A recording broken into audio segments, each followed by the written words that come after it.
Good evening and welcome to the regular City Commission meeting for May 20th, 2026. And I'd like to call the meeting to order. Mr. Lee, would you give us the roll call, please? Commissioner Mitchell. Here. Commissioner Wilson. Here. Commissioner Smith. Here. Commissioner Marl. Here. Mayor McGriff. Present. If you are able, would you please rise and join us in the flag salute? I pledge allegiance to the flag of the United States of America and to the republic for which it stands, one nation, under God, indivisible, with liberty and justice for all. Thank you, everyone. So tonight on our agenda, we have 3 items under our ceremonies and proclamations, and the oath of office for new Oregon City police officers is one of the amazing things that we as a City Commission get to do, and we're very excited to be able to welcome 3 new people to our staff. And I would like to turn this over to Chief Davis, please. Mayor, Commission, good evening. Yes, it's a very special night for us. It's my honor to introduce our 3 newest officers. So if I can call them up, please. I'm going to talk about them a little bit, and we're going to get them sworn in. The first officer I'm going to introduce is Zachary Lemon. Zach was hired April 27th. He has completed his orientation training and starts his field training on Saturday. Zach is a hometown kid. He was born and raised here right in Oregon City. He graduated from Oregon City High School. He worked for Oregon City Youth Sports as the field maintenance supervisor, and he coaches youth sports here in Oregon City. Prior to starting with us, Zach worked for the Linn County Sheriff's Office as a patrol deputy. Zach enjoys coaching, youth baseball, and camping with his family and friends. Tonight joining him is his girlfriend Kaylee, his brother Connor, his mother Marilee, his father James, his bonus mother Tanya, and many other friends and family. So before you go on, so Zach's family, raise your hands, please, so we can acknowledge you. Thank you so much for being here.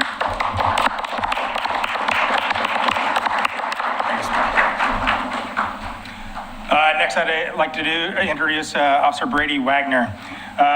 Brady was hired April 28th. Brady completed his orientation and he starts the police academy on Monday. Brady was raised in Coos Bay and has lived in Oregon City for the last 13 years. Prior to joining us, Brady was a locomotive engineer. I think that's the first person that we've ever had hired that was a locomotive engineer. And he went to Oregon State University.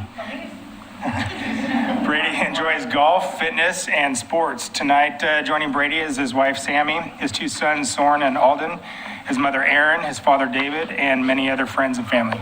Okay, Wagner family. Let's see the Wagner family.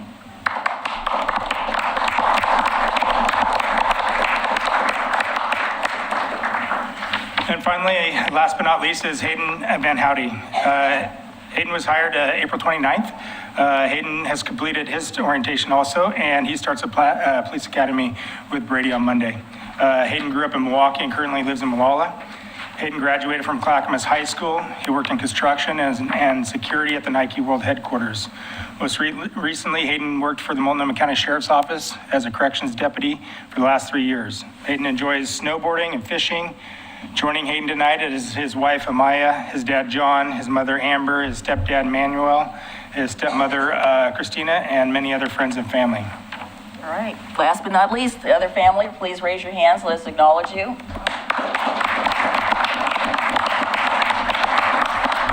And you might notice that Hayden doesn't have his badge on.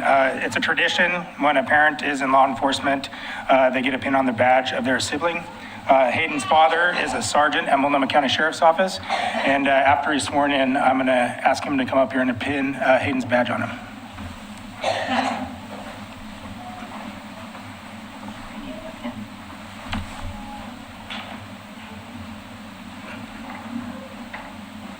You gotta go right up front.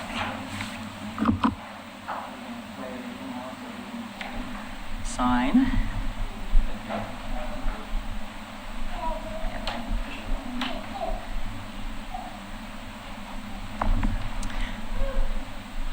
Are green lights on? Yes. Oh, we're good. Okay. We're not going to sing tonight, though.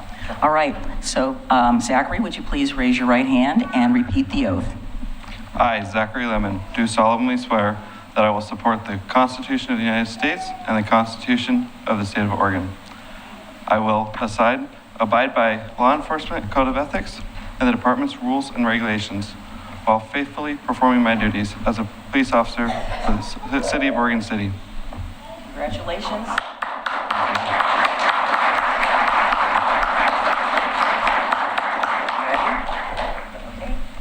All right, Brady, raise your right hand, please, and repeat the oath. I, Brady Wagner, do solemnly swear that I will support the Constitution of the United States and the Constitution of the State of Oregon. I will abide by the law enforcement code of ethics and the department's rules and regulations while faithfully performing my duties as a police officer for Oregon City, Oregon. Congratulations. So where's his dad? I know, I want his dad to come up.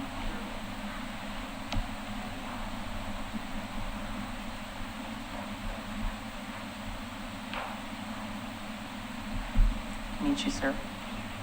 Do you want to stand on the other side of him? Here you go. You ready? Yes. Okay. All right, Dave, raise your right hand, please, and repeat the oath. I, Hayden Van Houdy, do solemnly swear that I will support the Constitution of the United States and the Constitution of the State of Oregon. I will abide by the law enforcement code of ethics and the department's rules and regulations while faithfully performing my duties as a police officer for Oregon City, Oregon. I'll have your dad.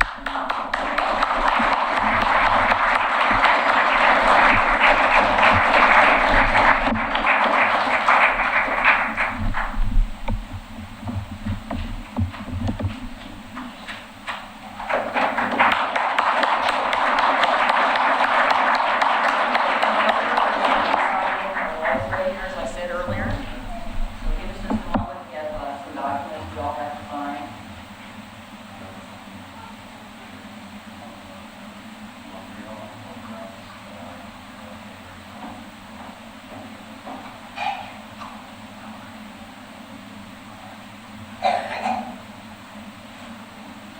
And I'll just lay on the line and sign what I have to sign.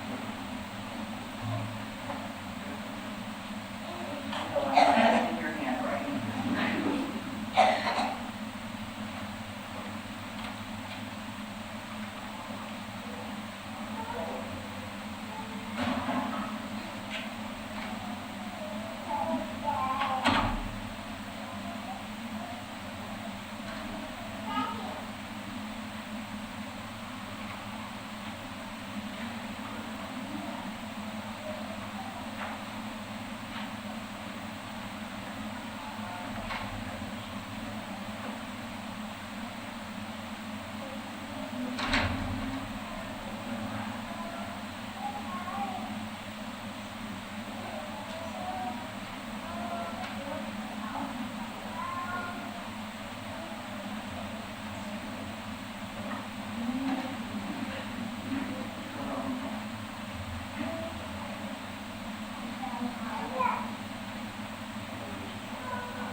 All right, gentlemen, come on down for our photo op.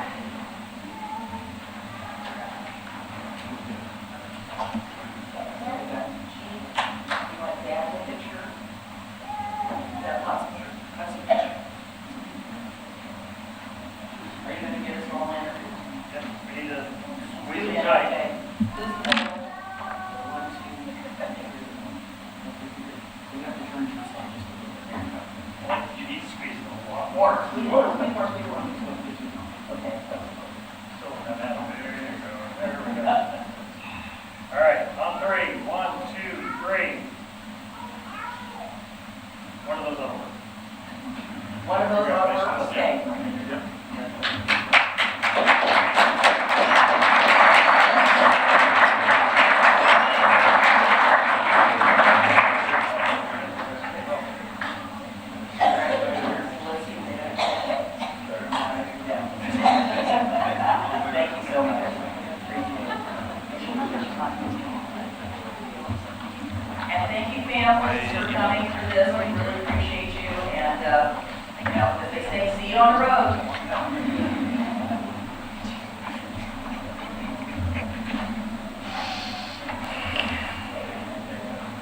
Yeah.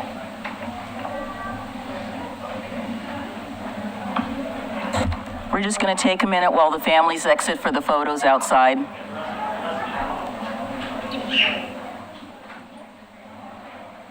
We have sworn in more police officers since we've been on the commission. Yeah. Huh? Yeah. Yes, sir. Thank you, guys. Thank you.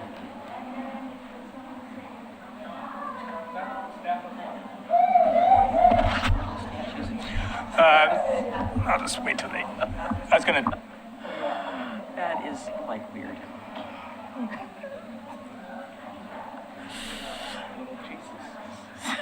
Do you? Yeah. I'll put it so they're not looking at you. Never had that happen before. Okay. Mayor, if I could just give excuse me.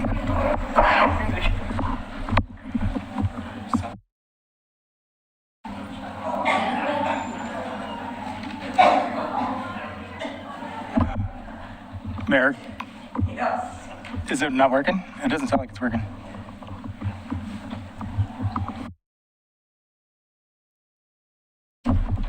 All right, if I could give a quick update. I just wanted to let everyone know that we've worked really hard, our hiring, and we are actually won over for staffing. We have Dave Plummer, who's on a work back as a school resource officer, so he will be retiring after summer camp this year. So we're very excited to where we're at. I just also like to recognize Hudson Eric, who you met earlier. He's completing field training on Friday, so he's actually going to be out on the road on his own. So that's a big accomplishment for him. And then on Friday, we also have 3 of our recruits graduating: Christopher Burnett, Ariana Powell, and Abraham Romero. So they'll come back and start field training. So we're very excited for that. We're excited.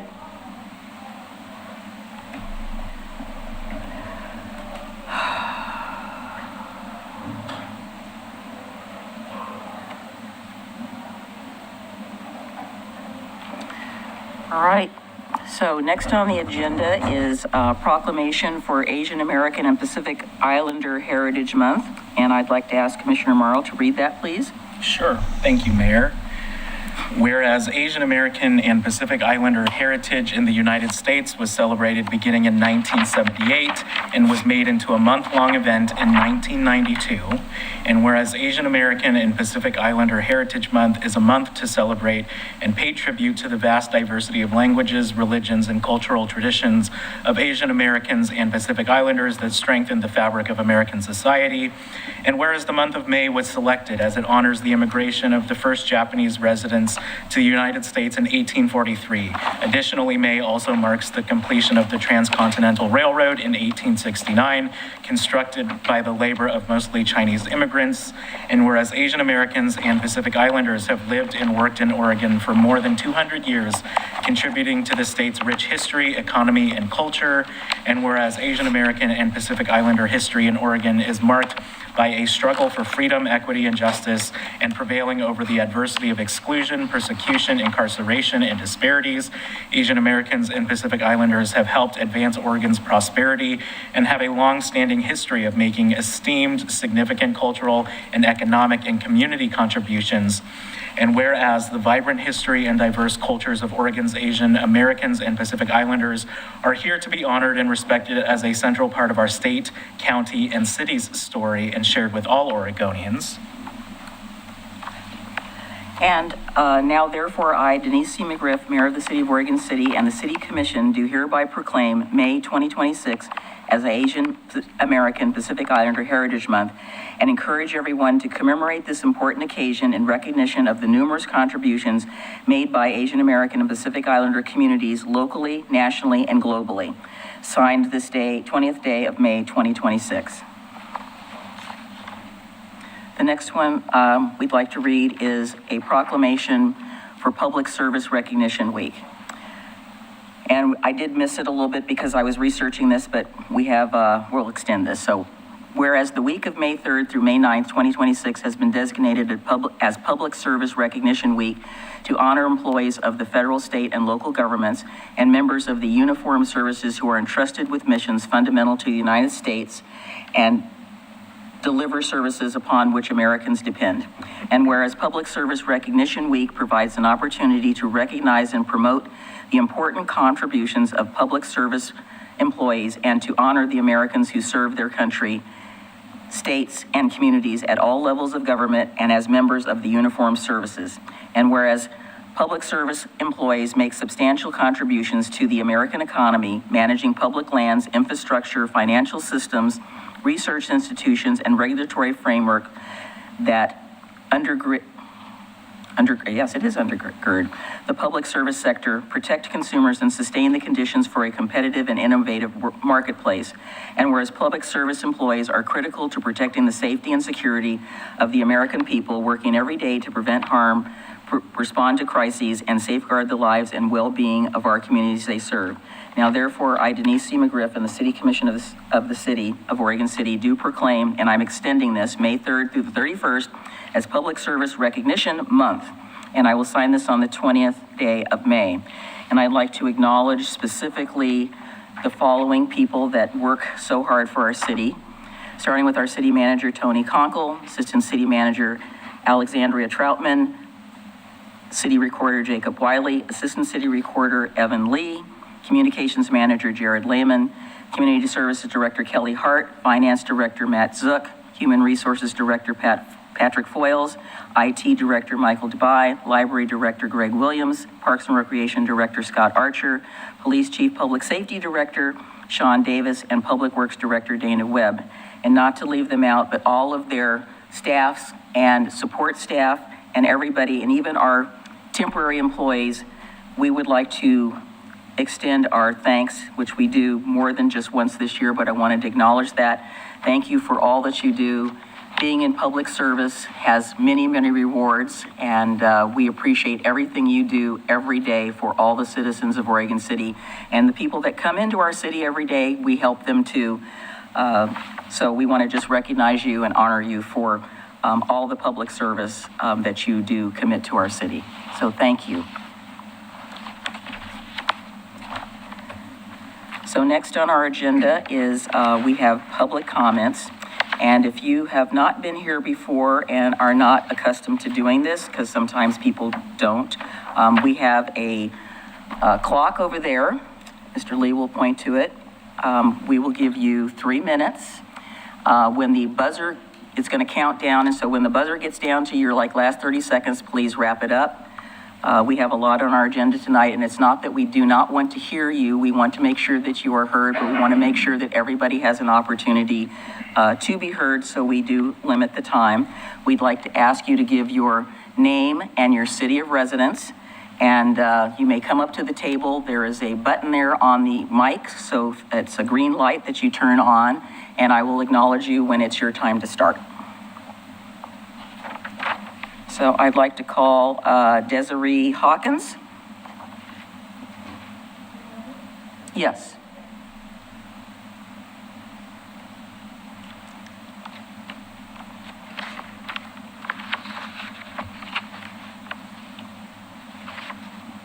Good evening. Could you sit down, please, first, so that you're talking into the mic? Thank you. Thank you. Good evening, I'm Desiree. So name and city of residence. Okay, it's Desiree Hawkins and temporary resident right here in Oregon City. Okay, thank you. I came up just recently from down south. I was raised in Oregon City, and it's been a long time, so I'm really not very familiar with the city as an adult, okay? I have an elderly mother who lives and is staying in a facility here and is needing my regular help. I am running into an issue with one of the codes that's written here in Oregon City on the books. It's simply called recreational vehicles. It does not say anything regarding the vehicles. But I can tell you that when you have a vehicle that is registered within the United States, all of the cities, all of the counties, all of the states, everything must abide by the Americans with Disabilities Act. There is local versus state regulations. Regardless, it has to be consistent with and cannot supersede the Americans with Disabilities Act. Now, I need to make it really clear that I do feel that my rights are being violated, and I'm at a very beginning stage of handling this through the legal system. But I'm encouraging the city to immediately reevaluate and place on an agenda, which I am happy to either facilitate or have a major part of, to rewrite the law as it is written. It does not have any kind of statements regarding reasonable accommodations under any kind of law. Now, they cannot make it illegal to have reasonable access to the streets, the businesses, being able to park on the streets, being able to access businesses such as a grocery store, such as a bank, such as a medical facility, and any kind of other business that may be available within the city. And so what's happening now is that the way it is reworded, there is no process, no due process in order to ask for and receive a reasonable accommodation within the city of Oregon City. I've been extremely disappointed by the training that has been provided.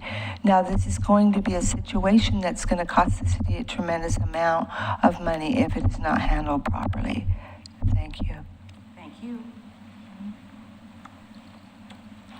We don't have any other slips for public comments, so I'd like to move to item number 5, which is the staff, are you coming up, or is this the HRB chairs coming up? So we have the Ruth McBride Powers Preservation Award.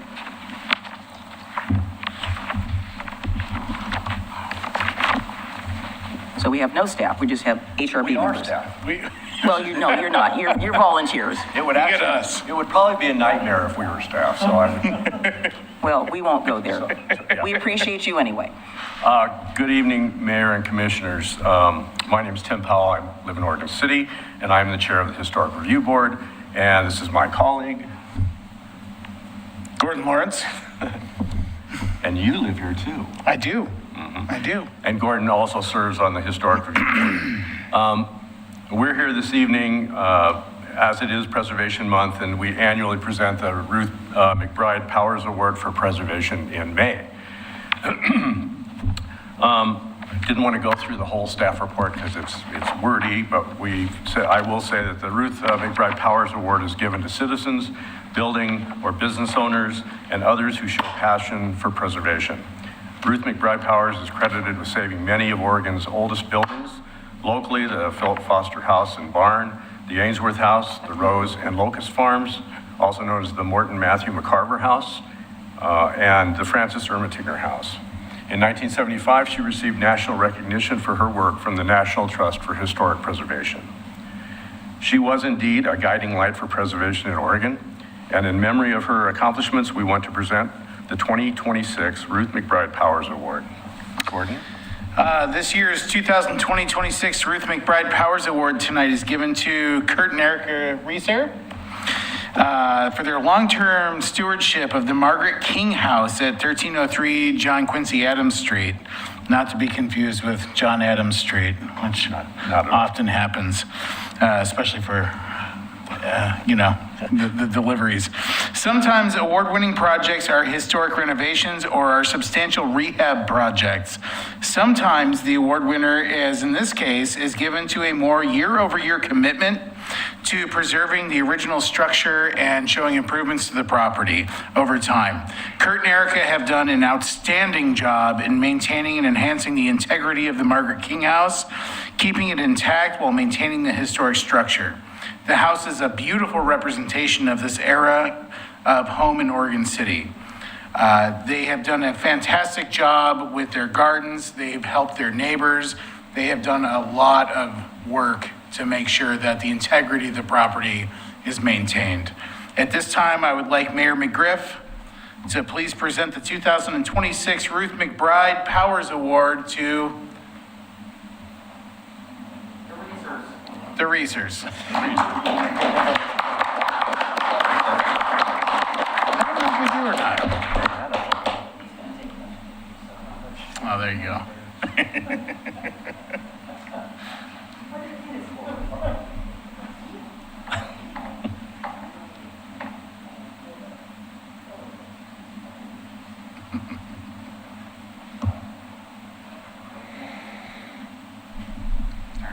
Okay.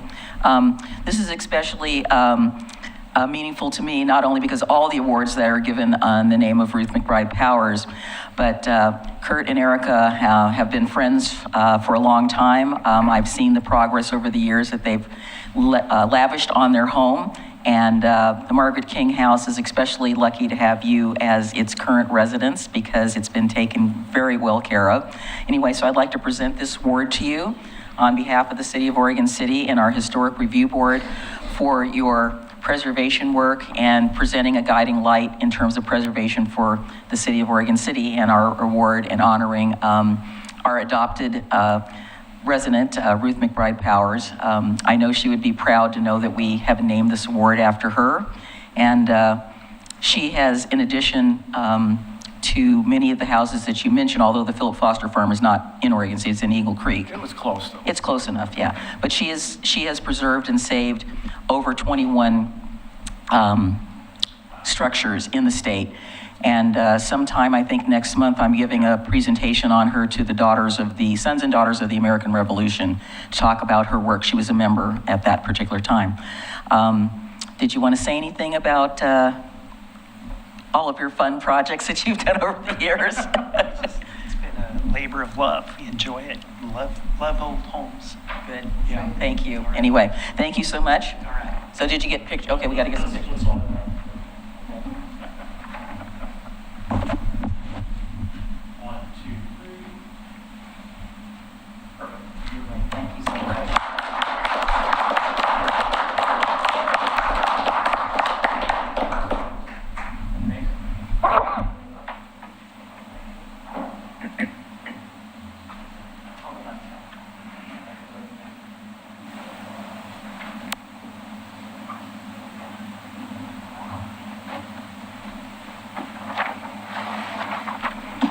So I'd just like to say one more thanks to all the members of the Oregon City Historic Review Board and the staff for all of their work to date on helping preserve and help guide and provide guidance to our community on preservation. And, you know, since we are the oldest city in the state, we have set the pace for what good preservation is, and just makes me very proud when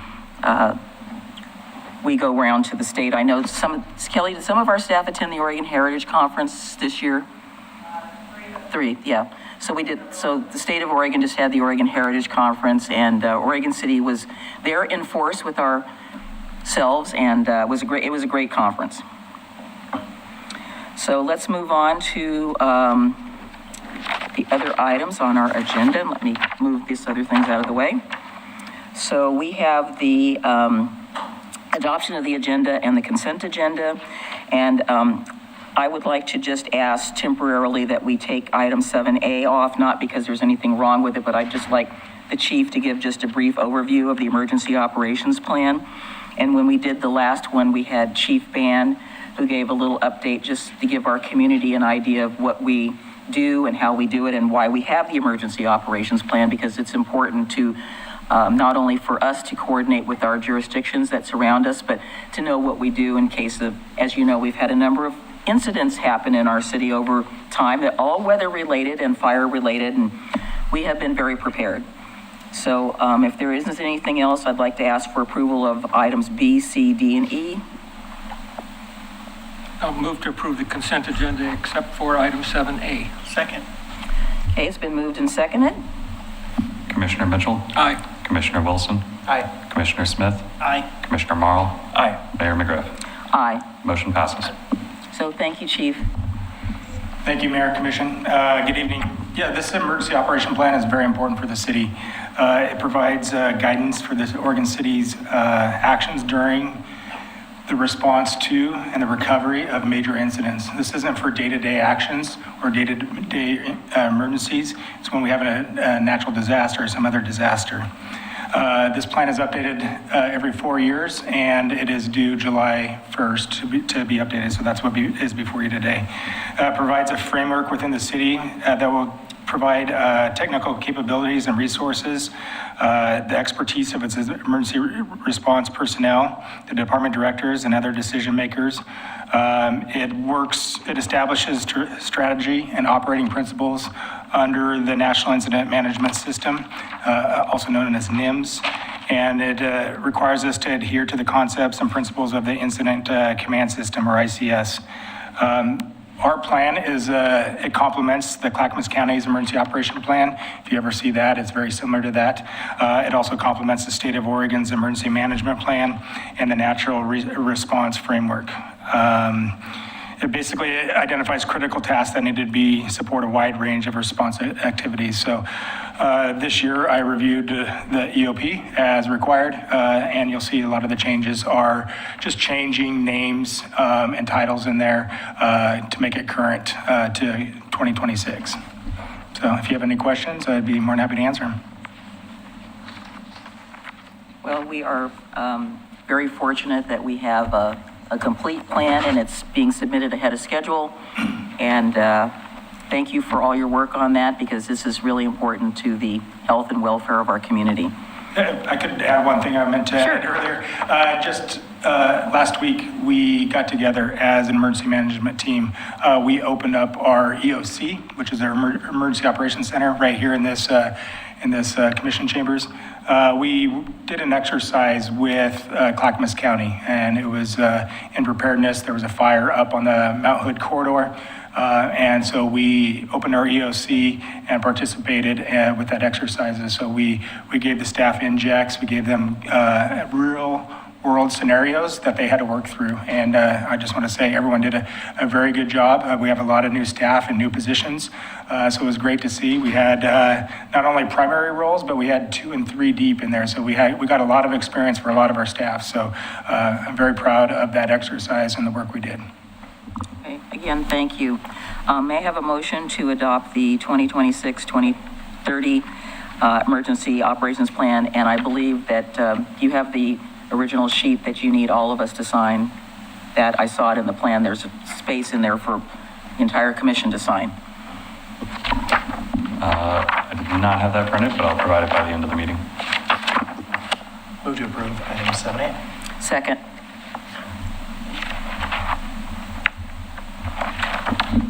Commissioner Mitchell, Aye. Commissioner Wilson, Aye. Commissioner Smith, Aye. Commissioner Marl, Aye. Mayor McGriff.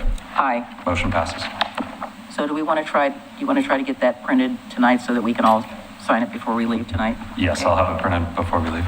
Okay, that'd be fantastic. That takes that off his list, so you don't have to do that. All right, item 8A, we have a public hearing tonight on Resolution 2609, Supplemental Budget Number 2 for the 2025-27 biennium, and I'd like to call on our Finance Director, Mr. Matt Zook, to give the overview and give us the numbers. Good evening, Mayor and Commissioners.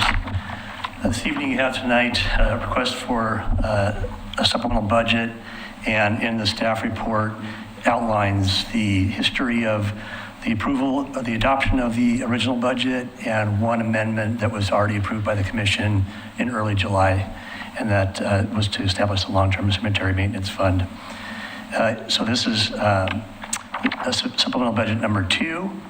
In the background of my staff report lists the various items that we're requesting, and I will say that in summary, almost all of these are housekeeping or things that reflect higher economic activity than we anticipated. There's pass-throughs in here that means that SDC revenue has come in higher than we anticipated, and some of that we collect for other agencies, we pass those through. And so those are estimates at the beginning of the biennium, and we just estimated low, or the activity is higher than we anticipated. So in addition, there's just some bank charges, some revenue for the Riverwalk project. That's probably the biggest highlight of the supplemental budget, the $12.5 million for the Willamette Falls project, the Riverwalk project, excuse me. There's a few other items in there, and I would entertain any questions if you have any. Otherwise, we're just requesting that this would be approved by the commission this evening. Gentlemen, are there any questions on the supplemental budget? I did, as you noted, there are a lot of, we have passed through to West, we have passed through to other agencies, excuse me, West is the other agency, and the wastewater fund, which we do on a routine basis, and then South Fork Water Board pass through. Probably one of the things that I wanted to ask, and I did this at another meeting I was at, is that, you know, unfortunately, we have a lot of vehicles that run on gasoline. And I'm sure that there was no way we could plan for the substantial increase, although I know we have some bulk, but have we seen any change to the charges that we have for gasoline because of the stuff going on out in the world? Yes, we have. I mean, yes, I thought that was the answer, yes. we do just been stealing it, you know. We do buy in bulk. We do have a fuel tank that fuels our public works and police vehicles, and obviously we're getting that at a discount even greater than probably our Pacific Pride purchases and stuff. So buying in bulk does help. I think that's about as best we can do at this point. But as you know, when the water rises, all the boats rise too. So yeah. A lot of the other committees that I serve on that have this, you know, they have a little bit of contingency because they planned ahead, but then when those contracts end, then that's, I think, where the rubber's going to end up meeting the road a little bit. But it's not anything that we have any control over, so we have to kind of do the best we can. Is there a motion to approve Resolution 2609? First of all, let me open the public hearing. I'm opening the public hearing on the Resolution 2609 supplemental budget for the 2025-27 biennium, and I don't have any slips. Better get a move on. Sorry, it looks like we have one coming up right now. I see you. Just hang on to it. Just have a seat. I think we could recite your name and your city of residence by heart by now. Thank you, Mayor and City Commissioners. My name is William Gifford. I live in Oregon City. It's just a thought that I've been curious over the years, as many years that I've served on the Budget Committee, why supplemental budgets are not at least distributed to the Budget Committee beforehand, just as an extra set of eyes to take a look at the budget. I know that the Budget Committee is pretty much a rubber stamp. That's the way I've felt about it for a long time.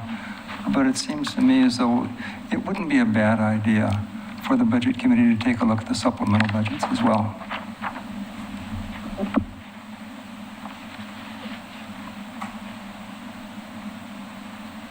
So we have 10 sets of eyes up here. 10 eyes that are looking at it as well, but thank you for your comment. Appreciate it. Anything else? Anything else, William? No. Now you can. Yeah, okay, thank you so much. Okay, seeing no other, any comments or questions by the commission before I close the public hearing and ask for a vote? Okay, seeing none, close the public hearing on adoption of resolution number 2609. I move to approve resolution number 2609. Is there a second? Second. It's been moved and seconded. Please call the roll. Commissioner Mitchell. Aye. Commissioner Wilson. Aye. Commissioner Smith. Aye. Commissioner Marl. Aye. Mayor McGriff. Aye. Motion passes. Anything else you need from us, Mr. Zook? Thank you. Okay, thank you. I thought it was very straightforward.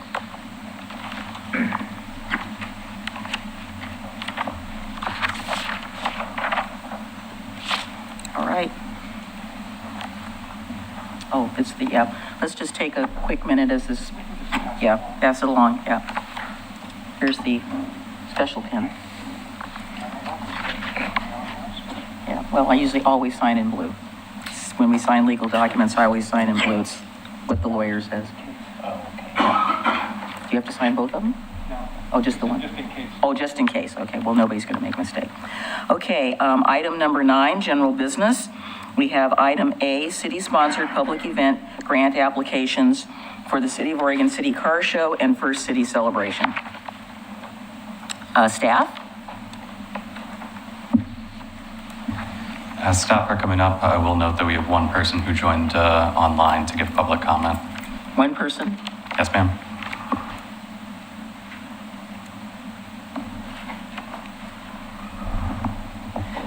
Go right ahead, Ms. Griffin. Well, good evening, Mayor. Good evening, Commissioners. I'm Ann Griffin, Economic Development Staff for the city. And as you've noted, we're here to talk about 2 applications to the city-sponsored public event grant program. You've got the materials in the meeting packets that went out.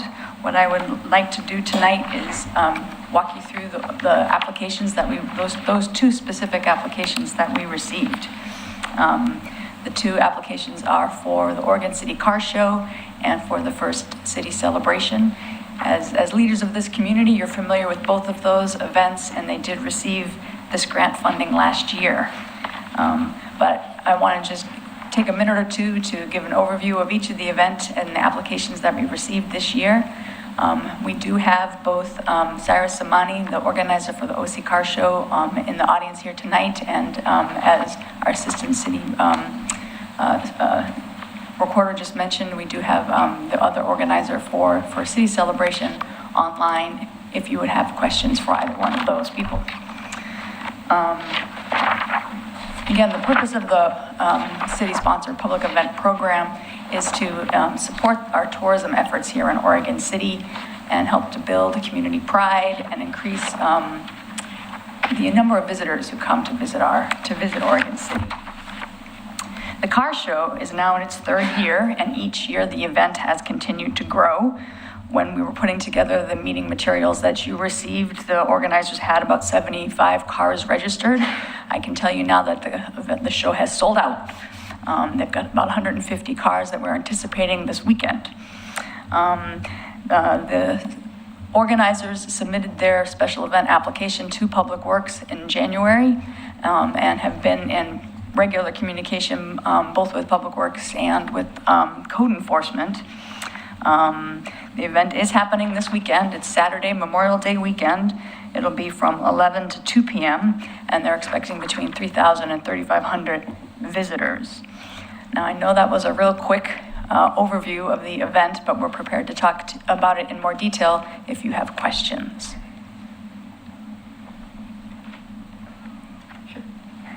Thank you, Mayor.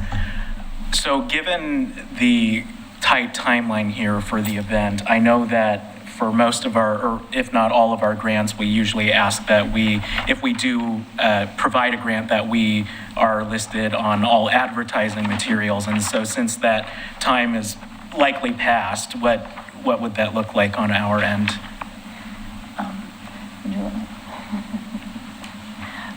I'm going to invite, here we go.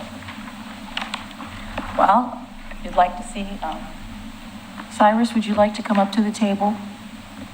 You don't have to say anything if you don't want to, but if you'd like to come up, it'd be fine. I did notice that there is a banner up over Malala Avenue on our banner sign thing, and there's, you can see the city's logo on it when you drive underneath it. Okay. Are there any other questions? Cyrus, did you want to say anything? Please feel free. It's nice to see you, by the way. Yeah, good to see you too, Mayor. Like it was said, we're in our 3rd year. It's kind of getting exciting now. So this is, things take a moment to get built. We're tracking quite a few different things. working on it. You kind of guess with some of these numbers, but the biggest thing is the tourism aspect for this event. That 50+ group. We're working with the Mountain Territories on some of that this year, and a big thanks to some of the city folks here, such as Ann and Patrick, who were kind of helping pass our name around so we could talk to folks at like the Ermitinger House to get some passes to pass out to people and do the best we can to try to be hosts for the city, because this is a really large introduction for a lot of people to the town. For tourism, what we're estimating right now for growth, we're hoping, or we're guessing we're going to be probably in the 1,800, maybe 2,500 range for attendees this year for tourists outside the 50-mile range. And of course, then, equal increases on the local attendees as well. The other stuff we're looking at too is we've been working with a lot more groups. So stuff like that takes a while to kind of get bedded into the community. But between the car groups, those different organizations that we work with, which are really diverse and come from different areas and for different reasons. But then also, for instance, one of our vendors is Tools for Troops. They provide tools for people who are in the military. They're looking for some assistance in getting new jobs. We also have some other veteran organizations coming out that they kind of just help connect people with different services. And then for other components of the community as well. One of the fun things that I got a call earlier today. We're working on scouting some show cars for upcoming movie production here in Oregon. So we're going to start working on that process this Saturday at the show. So, there's a lot of different things that are kind of in the works. Went over to U.S. Bank today. They're one of our sponsors, and they've been really helpful here at Hilltop. And they got us a whole few rolls of the new, the 1776 $50 they just minted. So we're going to be giving those out to people, and a bunch of stuff like that to kind of help. Just kind of pull everyone in and get some good pride going and then make the whole thing into, a really good celebration of the city and our community. So Cyrus, unfortunately, since I'm not familiar with what a crusher course is, which was in your document, and then the other question I had is, where are most of the car clubs located? I know we used to have some in Oregon City for a while, but not so much anymore. So the clubs that are having the ones that we are, identifying, they're mostly local. Clackamas County, Multnomah County, Washington County, those kinds of places. But there are these interesting contingents that are from Tri-Cities, Pasco area. We had some, Texas. They travel. But usually it's only a few people. You might get 3-4 cars and a couple dozen people following them. So and these different car groups are, they're just normal people. They might have different interests for various reasons. We got some people who have semi trucks that we're talking about bringing 1 or 2 of those out. So, and then for the crusher course thing, so a crusher course is, when you're a big truck usually, and they've got the big tires and they go over the boulders and the rocks. And so we have 16th scale RC cars, and then so we take some rocks and build a track. And so then the kids, we've got a balloon artist coming out, and we've got the demolition derby that's going to happen. So, one of the things in the VIP bags, they get Hot Wheels. We give all them Hot Wheels, and they can bring their own. And we have a treadmill that we set up. So there's a demolition derby, and they win prizes doing that. And we have all the other yard games, Connect 4 and, Kerplunk and things like that, it's just things for kids to do for free. Okay, thank you. Are there any questions? Okay, thank you, Cyrus. Yeah, of course. Thank you, Mayor. Did you want the poster back? No, actually, so I do have some posters. I'm going to put them in the back in case anyone's interested. And we've got for the Shirley Temple party on Friday night too, if anyone's interested in that. So I'll leave those in the back of the room. And what is that? So that's a pre-party we're doing at Ice House. It's one of the neighboring businesses that we're supporting in the Trestle District. And they can come out. We have a DJ, and you're going to serve Shirley Temples? Yeah, we're going to give out free Shirley Temples. That way, the idea is that we don't want to buy everyone beers, for a nighttime party. So instead, we're making a bunch of Shirley Temples for people, and so that's kind of, they can come out, and that helps us alleviate some of the congestion the morning of the event because they can pay paperwork packets and all that the night before as well, so. Can they order a Roy Rogers if they want?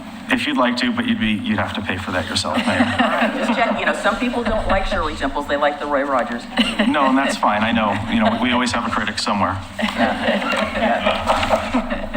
All right, thank you, Cyrus. Hey, Ann, would you like to go ahead and do the second one? Yeah, thank you, Cyrus. So the second event that we'd like to consider is First City Celebration by the Downtown Oregon City Association, and Juliana Allen, the executive director for that organization's online. This year is the 15th year of this First City Celebration. Not really, that's been going on longer Well- than that. Maybe it's the 15th year they've been doing it, but it's been going on longer than that. That is true. But still a noteworthy number. And the event takes place on Saturday, July 25th from 11 to 6 p.m. that day, and organizers are expecting between 6,000 and 7,000 people to attend. Folks will remember that the city-sponsored public event grant provides $12,000 towards grant expenses. The total cost of putting on the First City Celebration is about $58,000, and that includes the rental of equipment, staging, lighting, and tents. Income to help support those costs come through vendor sales, event sponsorships, and the sale of alcohol bracelets, which when people go, they get a bracelet to prove they're of age to drink alcohol. As you mentioned, Commissioner Mall, the program does want the recognition of our tourism logo, Oregon's Hometown Welcome Home. All of the promotions will be on each of those, much like the car shows posters. We'll be expecting those on First City Celebrations posters, although those won't be printed until closer to the July date. And do we have Miss Allen available on Zoom? Yep, I'm right here. Great. Do folks have any questions about the event coming up in July? Juliana, did you want to say anything about the event?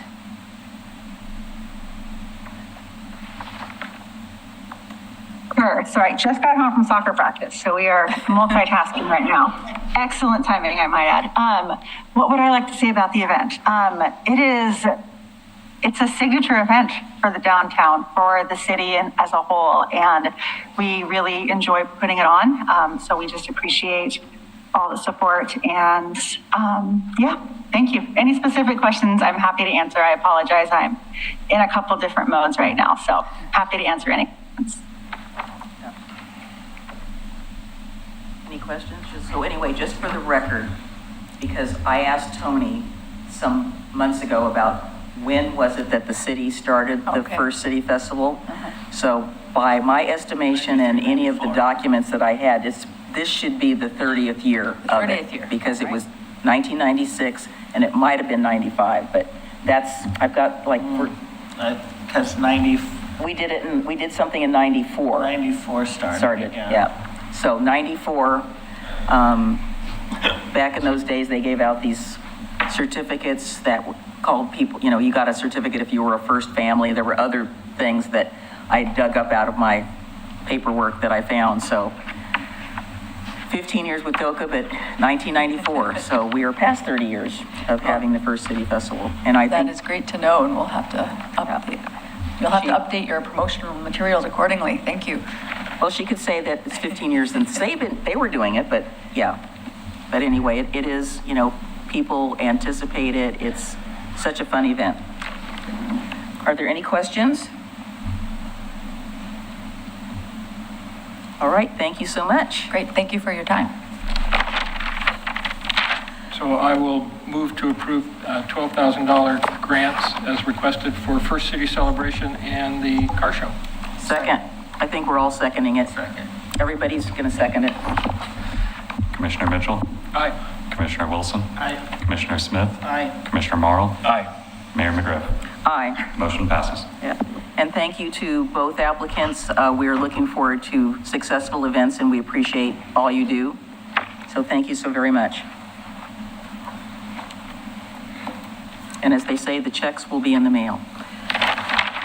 Next on our agenda, we have, hang on on a second, I was signing stuff here. We have, that's item 9, so we have item 9B. Is that Mr. Conkle? Yes, it is. Evening, Mayor and Commissioners. So tonight I'm presenting before you for your consideration a request to sign the Caring Place Collaborative Memorandum of Understanding and provide direction on staff on how to proceed. The Executive Director of the Homeless Solutions Coalition of Clackamas County has requested that the city sign the proposed Caring Place Collaborative Memorandum of Understanding, affirming the city's intent to co-locate the Caring Court and supporting staff within the Caring Place. The memorandum outlines the commitment to come together as partners to improve how services are delivered to people experiencing homelessness and housing instability in our community. By co-locating within the Caring Place facility, the intent is to create a more accessible, coordinated, and person-centered system of care. The Caring Place is actively seeking funding for the facility and is currently working to demonstrate to the Murdoch Trust that there will be tenants in the facility. The Caring Place Collaborative Memorandum of Understanding was created to demonstrate to the Murdoch Trust that there are tenants interested in co-locating within the facility and providing coordinated services to people experiencing homelessness and housing instability. As stated in the Memorandum of Understanding, each partner agrees to enter into a separate lease agreement that is to be negotiated in good faith for the space that will be utilized within the facility. Locating the city-run Caring Court at the Caring Place would be beneficial to coordinate care with the service providers at the facility, improving the efficiency and effectiveness of providing services to those in need or as directed by the Caring Court. We've discussed this, the option, the possibility of locating the Caring Court, which we currently hold in this facility, at the Caring Place once it's constructed. And so just need direction from the commission on authorization to sign the MOU. If that is not approved, I would request clarification on whether we should be engaging in negotiations to locate the Caring Court at the Caring Place once it's constructed. Happy to answer any questions. I know we also have a representative from the Clackamas County Homeless Solutions Coordinating Committee. I think I butchered that, but if you have questions, they have a representative here. It's okay, it's a mouthful. We understand that, yeah. Any questions?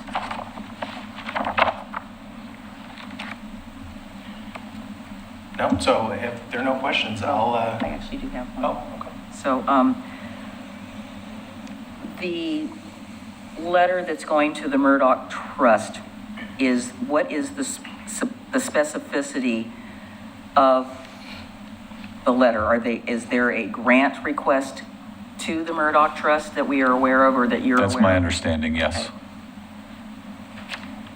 As part of the grant request was a demonstration that if the building was constructed, I don't know specifically what the grant is for.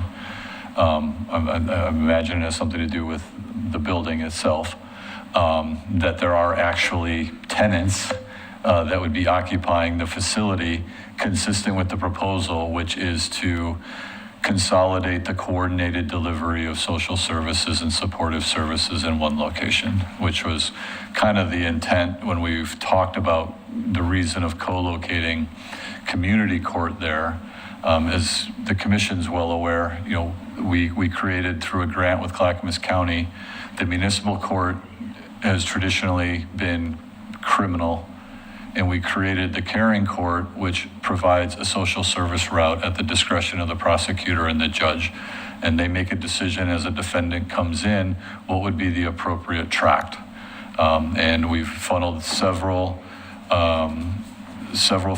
community members through Caring Court with pretty significant success. When I talked to the judge, she gave me one statistic that demonstrated that one of the biggest things we see is fail to appear, which leads to a warrant, which leads to another arrest. That they've seen that actually increase from about 20 to 25%, or roughly 75% people failing to appear to about 20% failing to appear through the Caring Court process. That's just one example of some successes that we've had not to mention several placements into housing, reuniting of families through that process. But, we felt that the caring court, because potentially, the judge could recommend or require that a defendant meet with the caseworker every other week, get in line for housing voucher, work with a medical provider, and if you fail, it's up to the judge how many strikes that might be, how many times, but the criminal path is always available. But if your sentence or was to do one of those things, those service providers would be right there at the caring court, in the caring place, to provide those wraparound services immediately, rather than what we've typically seen is you're in court here and now you got to go, Social Security, or go get your driver's license, or go to Health and Human Services, right?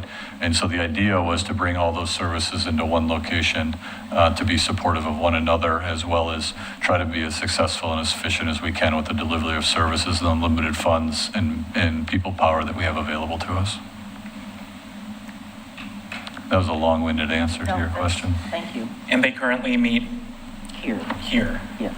The caring court currently meets here. Yes, we tried to do it in the community development That's what I thought, yeah. open space room. It just really wasn't conducive. They don't have the privacy spaces like we have here. It just didn't work. And I know that the judge and some of the staff have been working with the architects for the caring place, really trying to design a space that's a little less intimidating than this facility is, in terms of trying to be successful in kind of the social service path of what they're imagining and envisioning and implementing right now.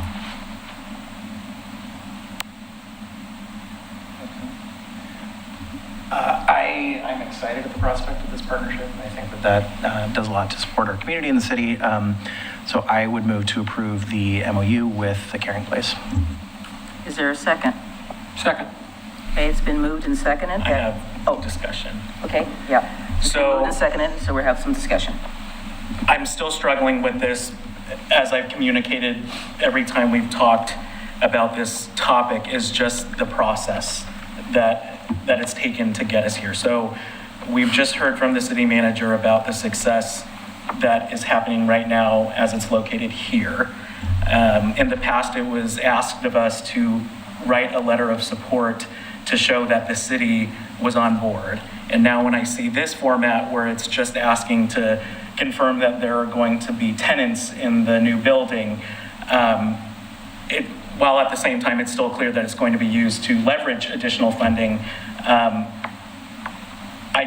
if we don't put our name on this, then they still have the proof that they're going to have tenants there. So I struggle with the change in format here to try and get a signature from the city to leverage that for additional funding.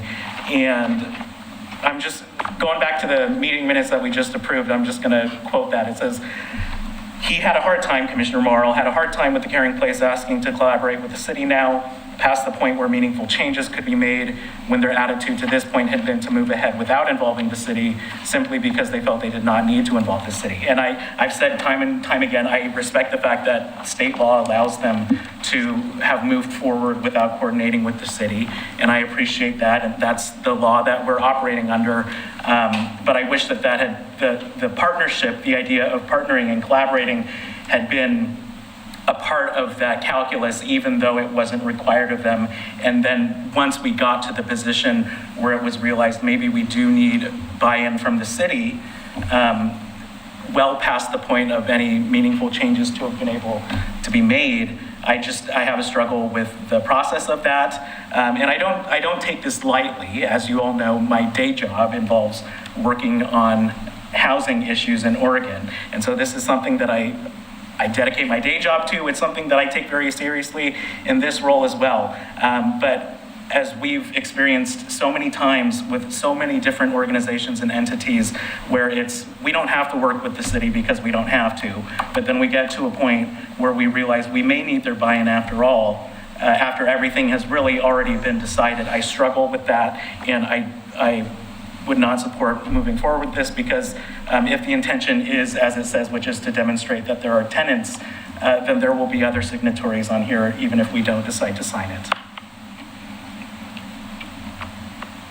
If I may. Please. I think that, I mean, personally, the point of confusion for me is what feels like the entirety of the time I've been on the city commission, we have talked about relocating the community court into this property. And that point has never really come up as a discussion that we would not be interested in moving forward with that.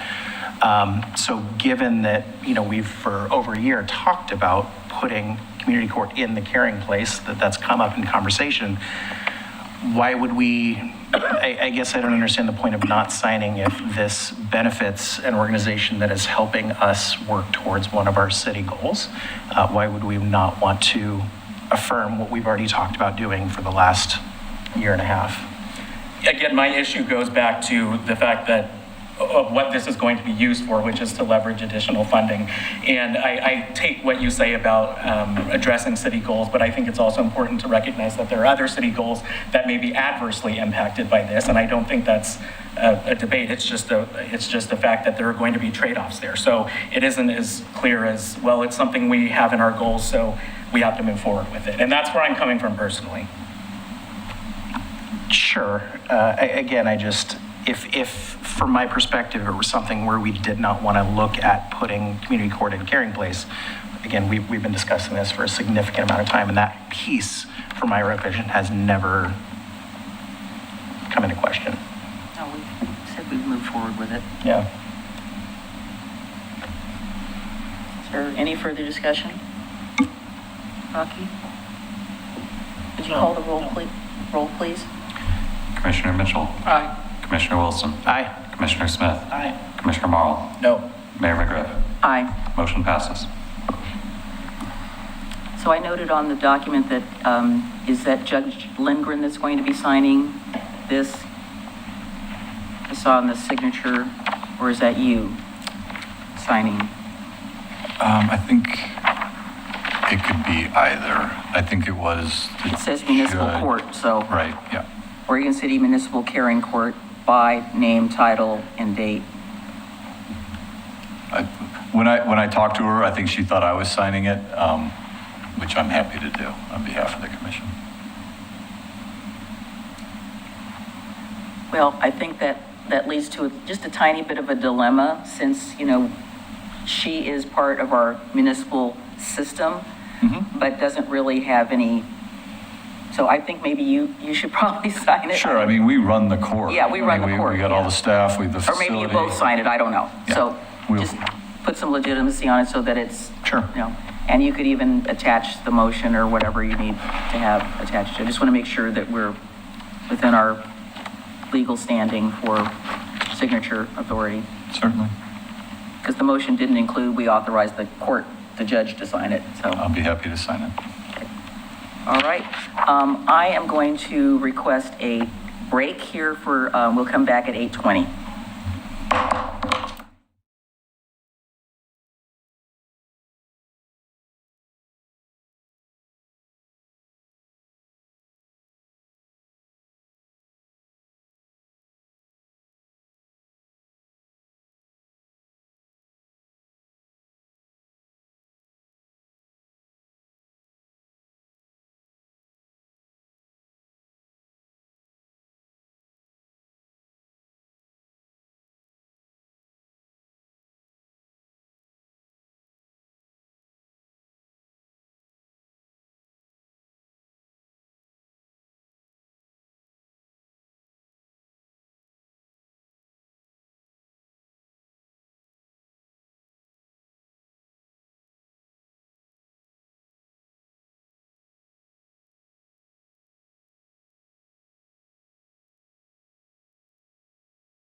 call the recess over and we're back in session.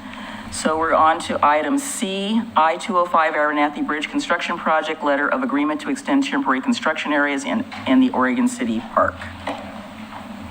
Mr. Conkle. All right, thank you. So tonight before you, we have a proposed letter of agreement to extend the temporary construction access in the two Oregon City parks adjacent to I-205 for the completion of the bridge project. After our last meeting on April 1st, I went back and watched the hearing again and tried to kind of summarize kind of the questions, concerns that I heard from the commission, questions that they had. I put those into an email to ODOT, and so I appreciate their assistance. They responded to all the questions that I identified, and then they took the lead on transforming kind of that email conversation into what has become before you the letter of agreement, which would allow both parties to sign that agreement. In the one area that also that the commission had asked about was related to upcoming elections. So we had the city recorder. There's an August 25th special election. That one is one that you would pay for because it's not a general. The last day to file the ballot with the elections official is June 5th. The general election this year, which is the free election, is on November 3rd. The last day to file with the city recorder on that one is August 14th. So through that discussion and conversation with ODOT, we crafted the letter of agreement to extend the temporary construction access.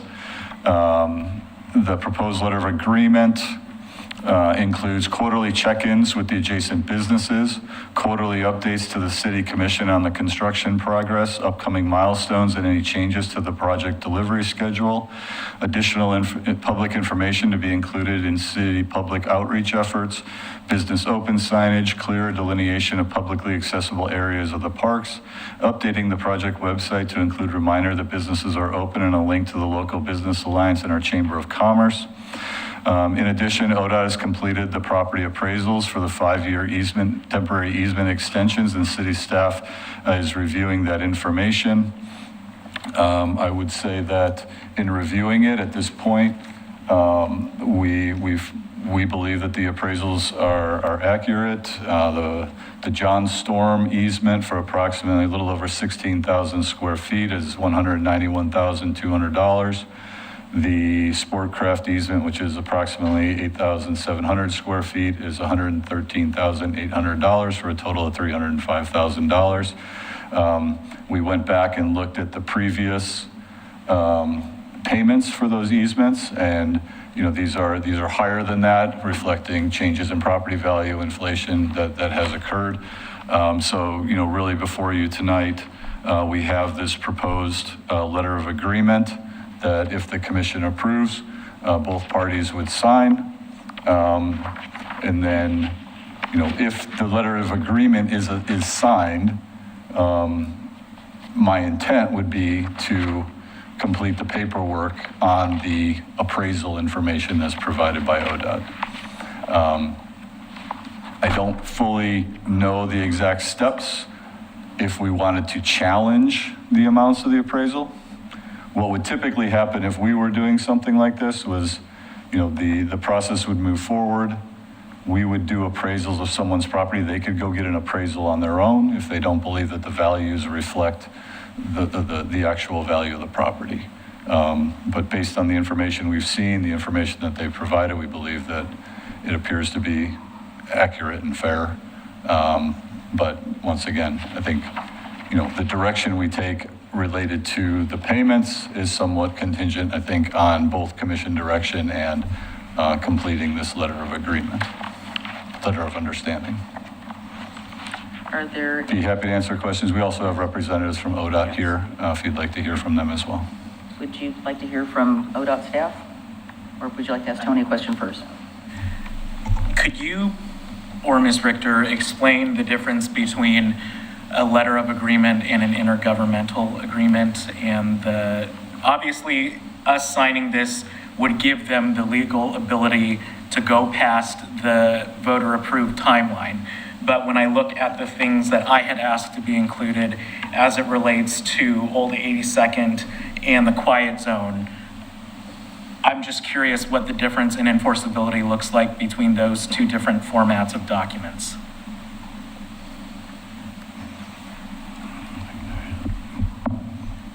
They're, both MOUs and IGAs are agreements, contracts. I think the difference between an IGA is generally negotiated by two governments. You know, there's an IGA between Clackamas County and Oregon City.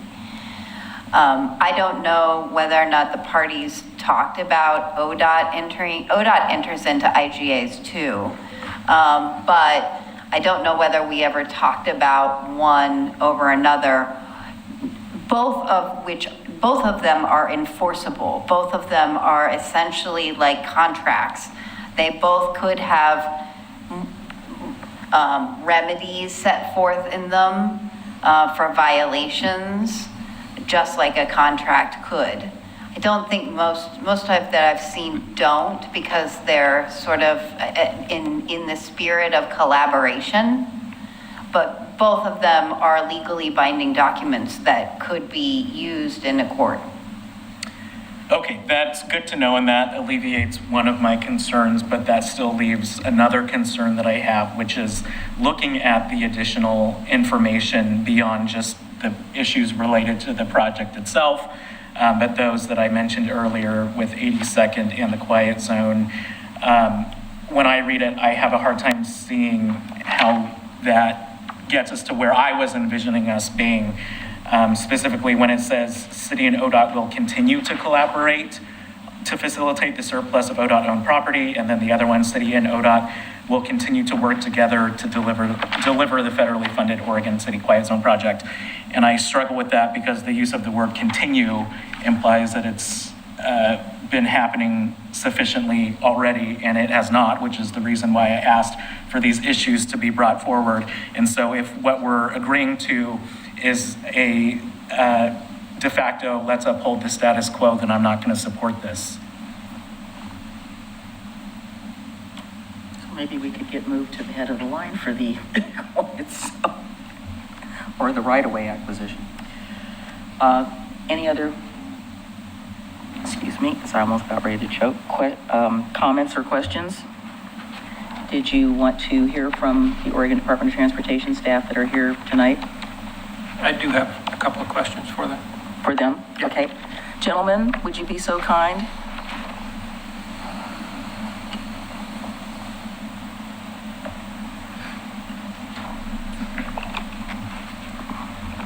And again, thank you for the lovely tour.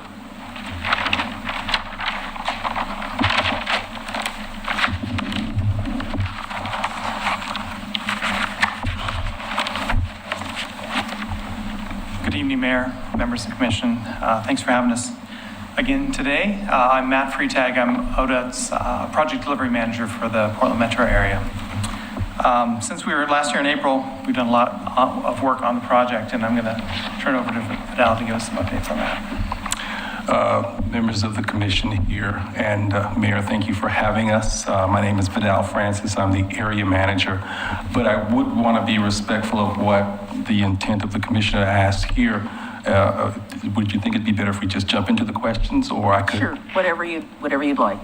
Or I can just give a brief update on how the project has been progressing. That would probably be good as well. Okay. Thank you.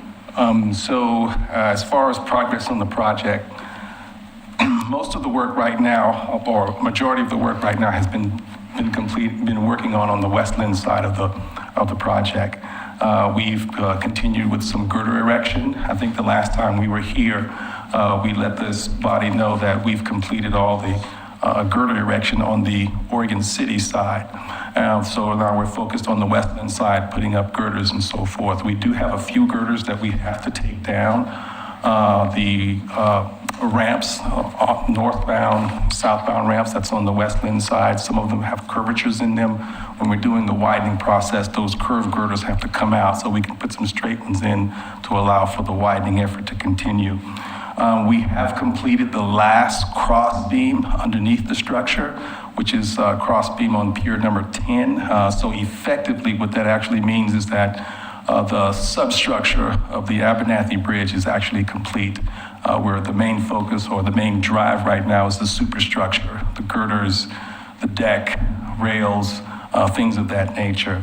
And then if you probably noticed as you're driving through that there's quite a few workers on the road level working, especially on the Oregon City side. And what they're doing right now is putting up all the formwork that's needed to place concretes for that first widened effort on the Oregon City side. So again, that's a lot of progress have happened since the last time we've talked. There's a few other things that have also occurred, but I'm gonna, for the sake of time here, I'm gonna kind of taper it right there and either turn it back over to Matt here to answer a few questions or give an update on his side. Thank you.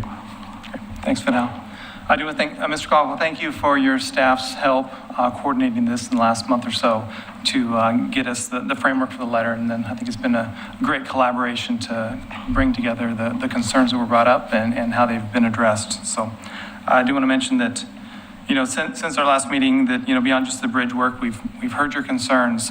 We had a tour with the mayor, hopefully being up on top of the pile cap there. It was a pretty good perspective of how big the project is and just what we're attempting to do here.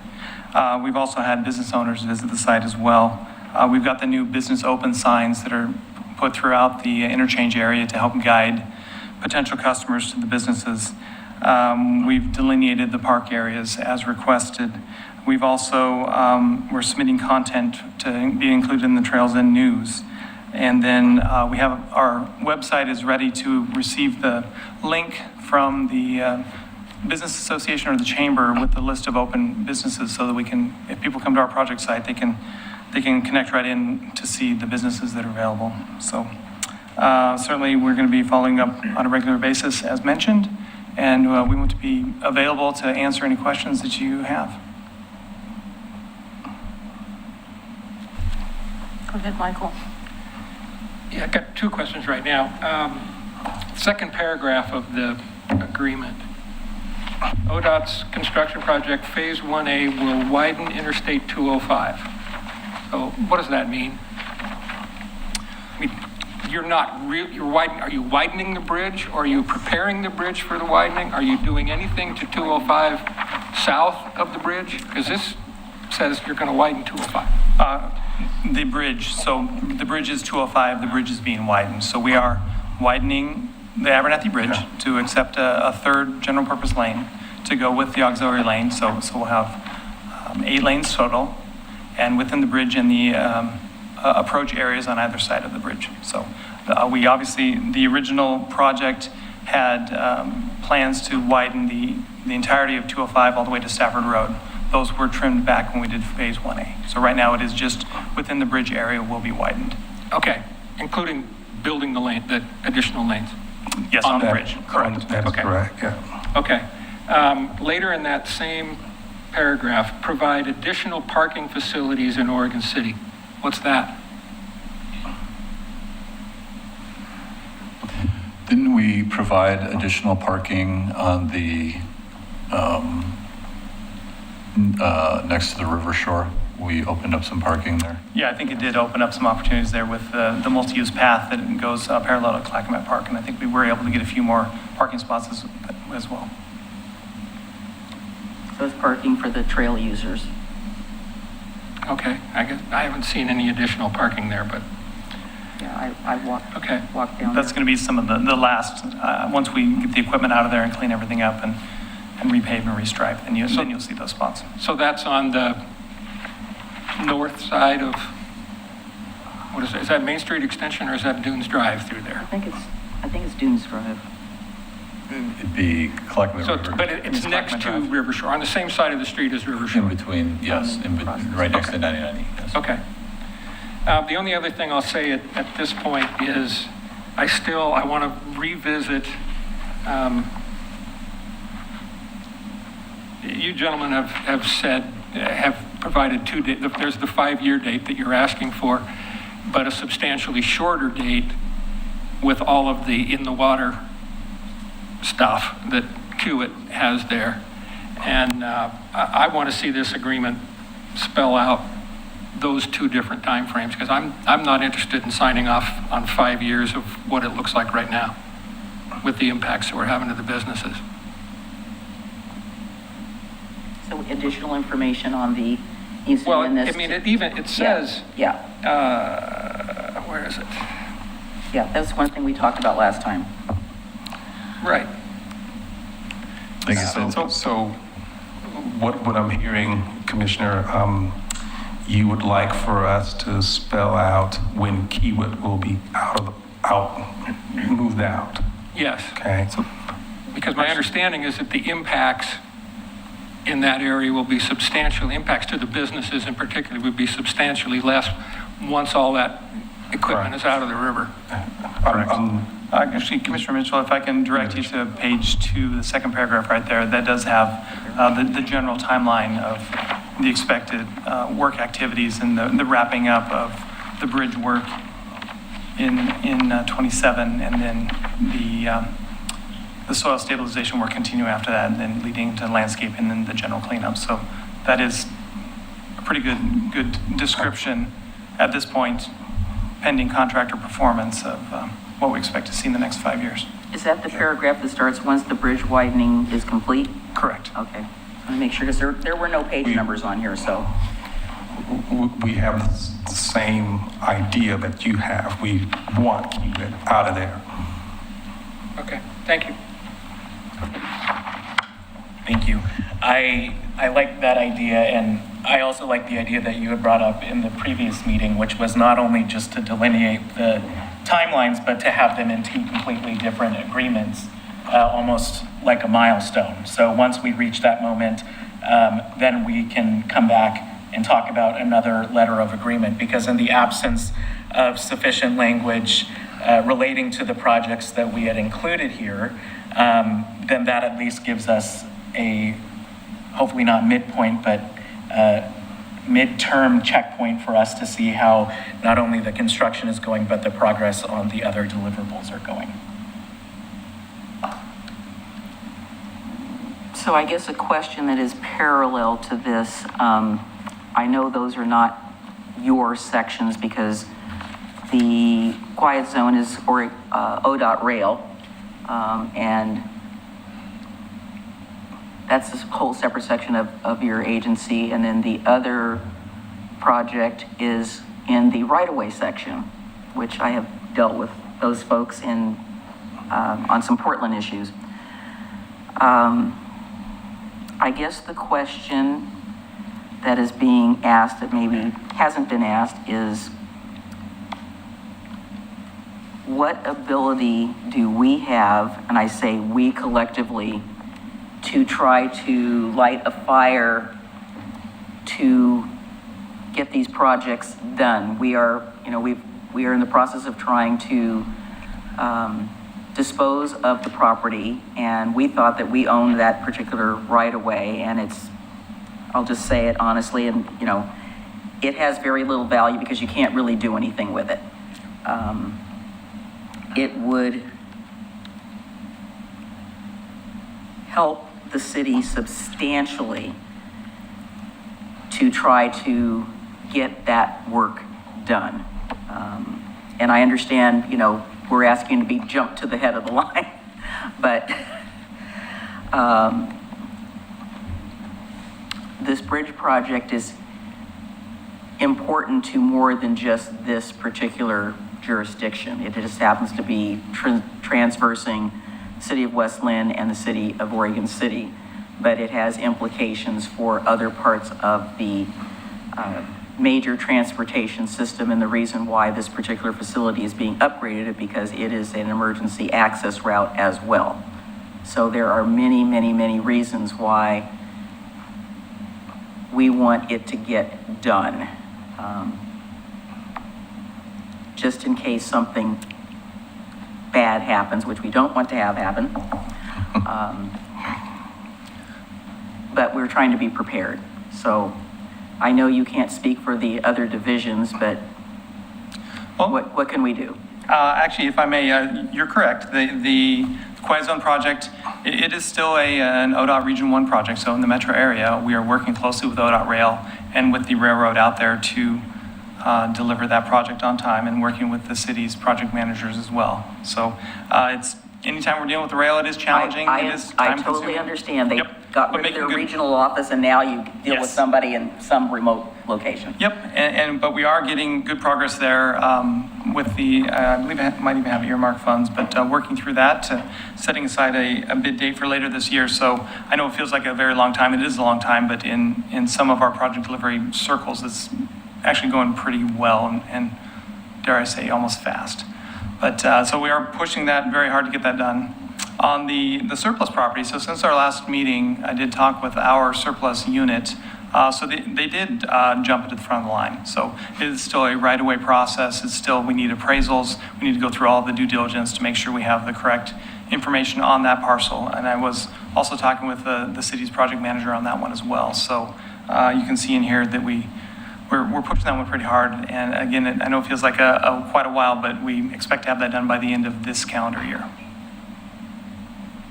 And maybe jumping back a little bit, the Quiet Zone project, I'm almost positive we also have an IGA on that one between the city and ODOT to complete that work.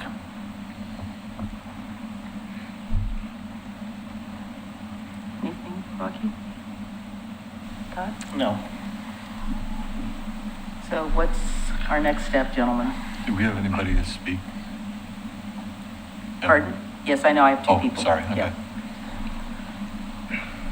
So I asked a question a few meetings ago, and I don't feel like I got a very clear answer, and so I want to hopefully get a very clear answer.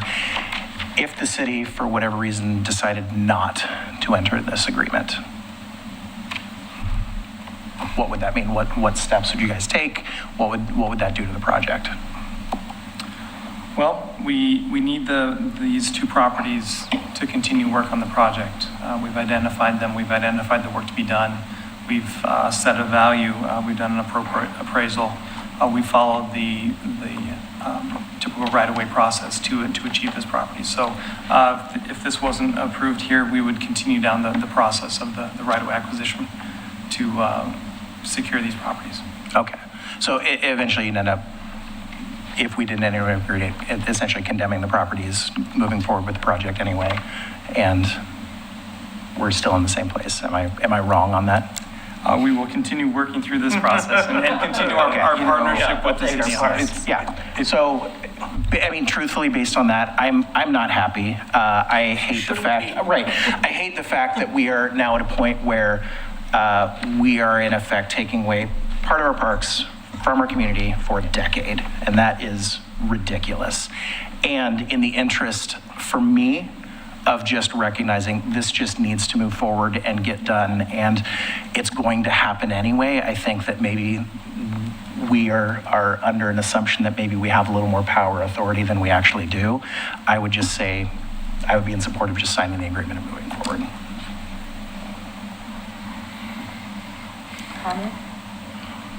Comment? Well, I'm alternating. Oh, I I'm alternating. absolutely don't want to start talking now. I'm alternating.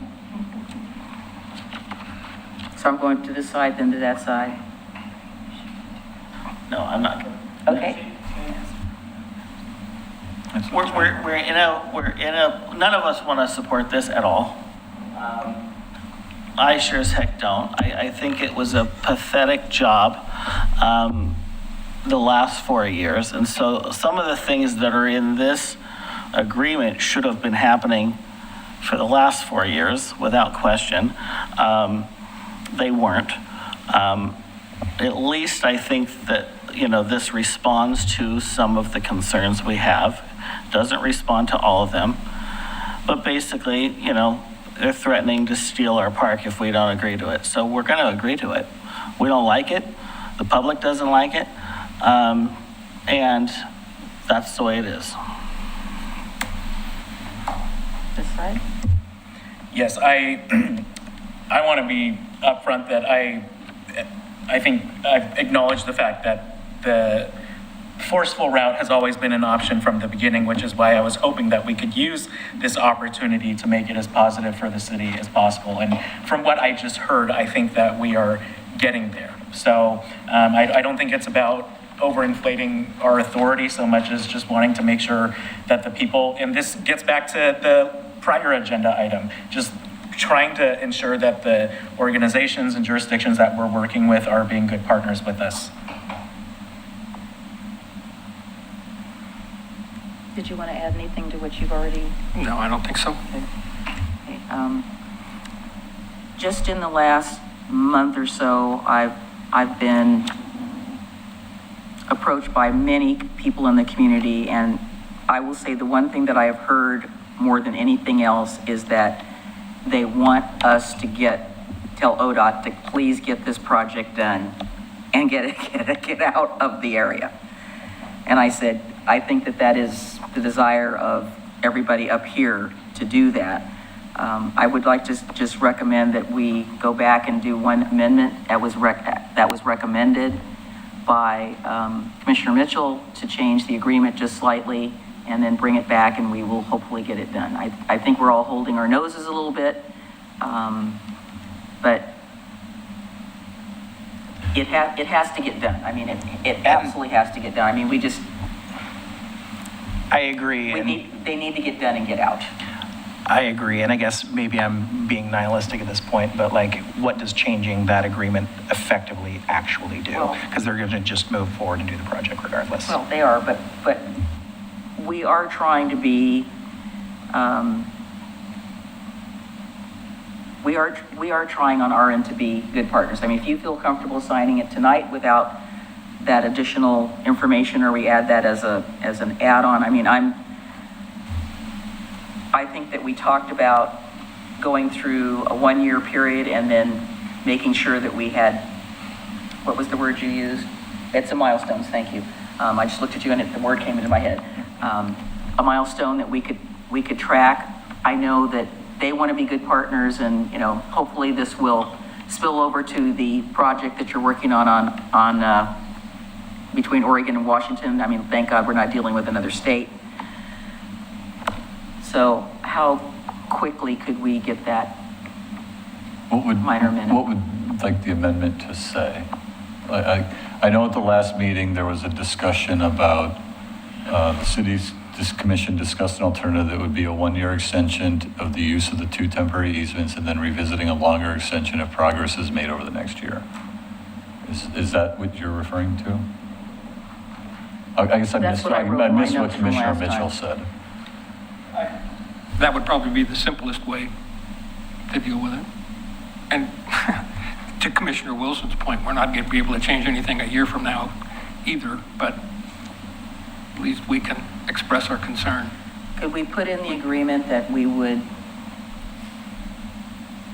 I would say that we have a milestone check-in in November, see where we are. I mean, I would support signing it at this point in time, just to get this off the dime so we can keep going. I will call you later, thank you. So I don't call people from the audience, sorry, Sam.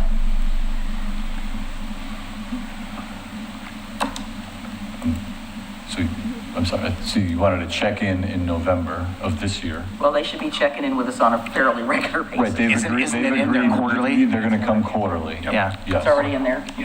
Yes. Okay, if it's already in there, I mean, I might have missed that. I've read this like 3 times, and so anyway, so let's hold, and then I will,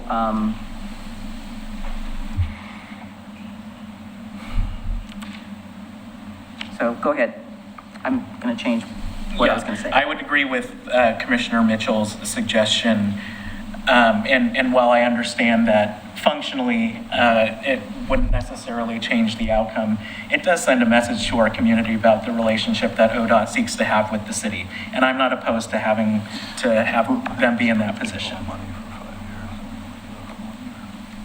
Okay, so we'll hold that thought. So just for the commissions, we have 2 people that want to talk about a parallel issue And I've already asked the city manager on that particular item that two people want to bring up, that we schedule some additional time to talk about it. So that is where we're going at this point, because it is parallel, but not, it's related, but also has its own track with another issue that the letters that we received in the email deal with. So I'm going to call up both you guys at the same time. So Sam and Eric, come on up. And one of you can slide over so they can both sit over there. So you guys don't have to leave yet. So.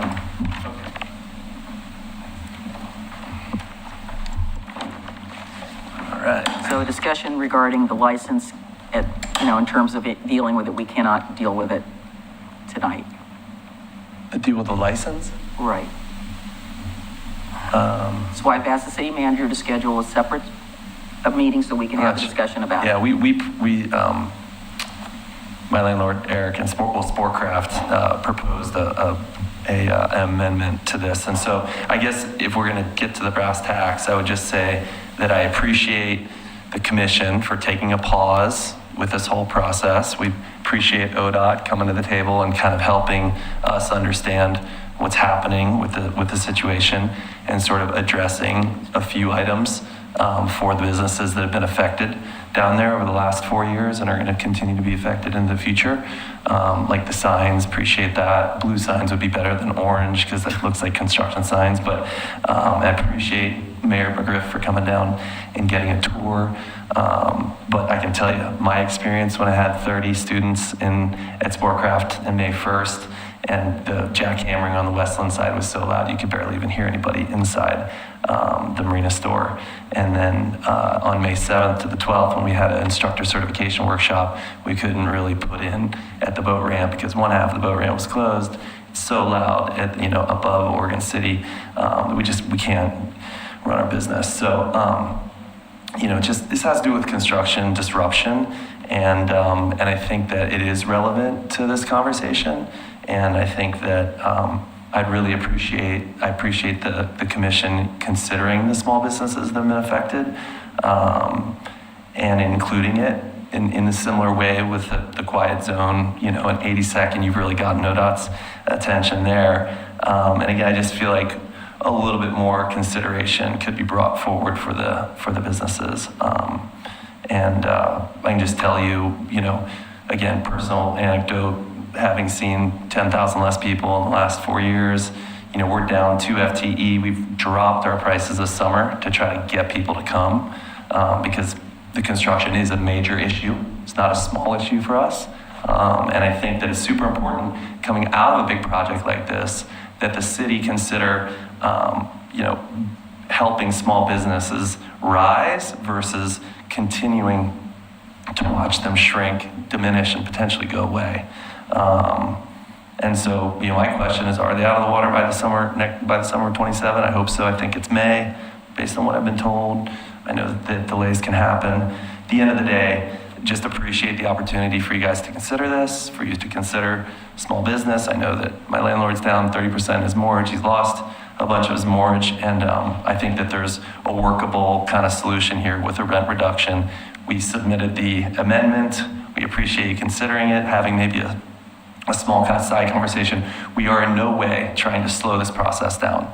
And as I understand it, you have till the end of the summer. There's time for a little bit more of a integrated solution that hopefully then pushes the next 5 years or the next 1 year in the right direction with regards to taking into account the people that have been affected that really haven't been taken into account for the last 4 years, because this is the beginning, or this is the first time that this conversation is happening. So okay, he started your clock late, and I've got 30 seconds because I started it. You understand what I'm saying. Yes. You understand what I'm saying, Yes, and you understand the background of how we got into this and the fact that our rents were tripled or quadrupled and doubled, and my rent has come down a little bit, which is great, but we're at a critical moment. So.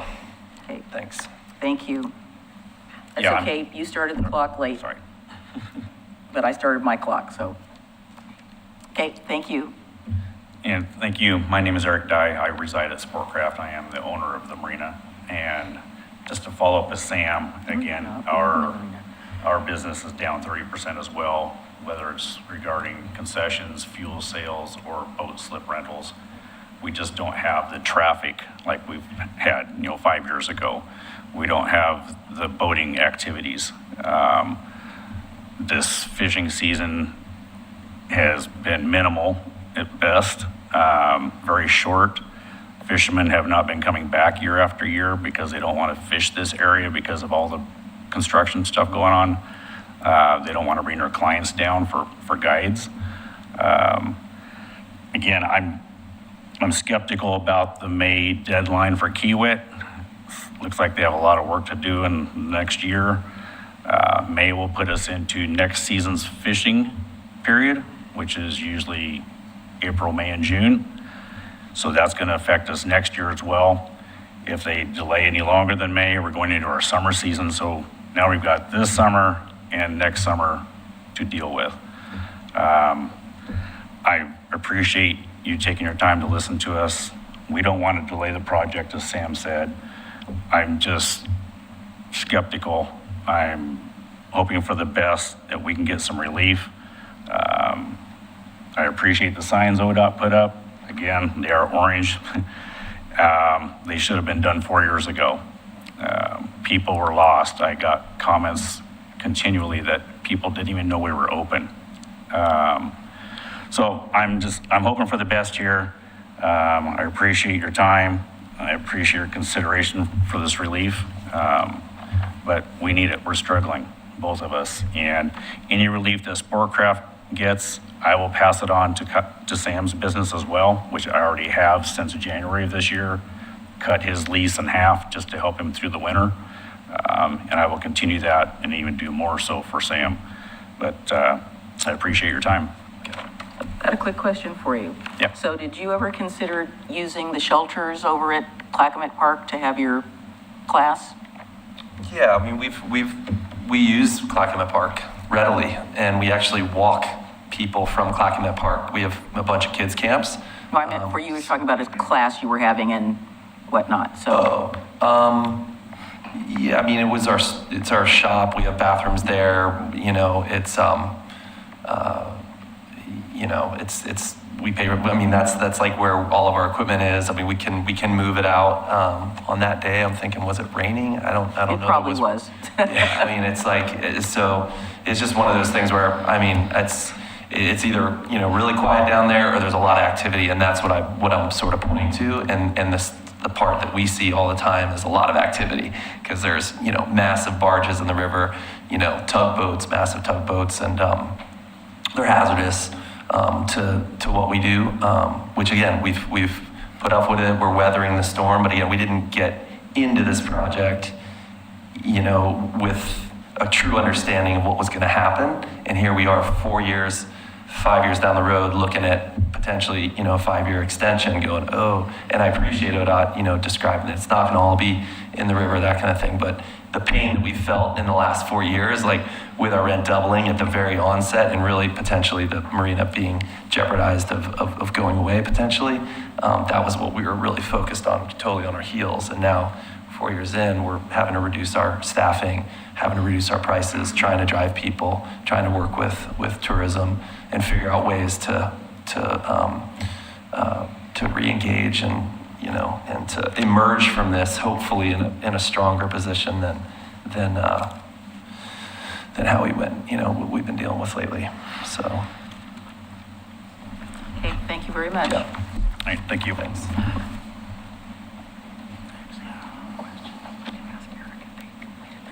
If I could just add one other thing, as Carrie and I have been talking, and I don't know the answer to this, and it's probably a discussion I need to have with ODOT staff. When I mentioned the appraisals that we reviewed, right, and the monetary amount, those numbers were created upon a 5-year temporary easement lease, right? So I guess the discussion would be if the commission decided to do 1 year with 4 years unknown. I'm just not sure how that would be handled. Like if we were to accept all 300,000, it probably implies that they have access for 5 years. If the commission's desire is 1 year, we'll probably have to have a discussion, about receiving 1/5 of that. I don't know how, what the guidelines are related to the project through appraisals.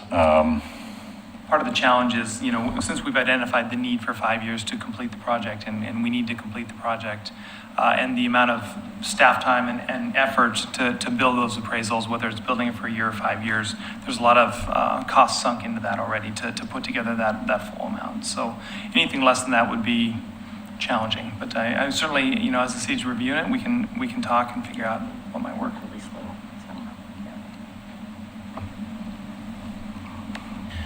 My point is I'd be leery to accept all $300,000 because it implies we're accepting a 5-year easement. Yeah, I will just kind of be blunt back to my initial point. I don't really want to be back here having this conversation, as irritated as I am with this project. I don't know functionally what's going to change. Make a motion then.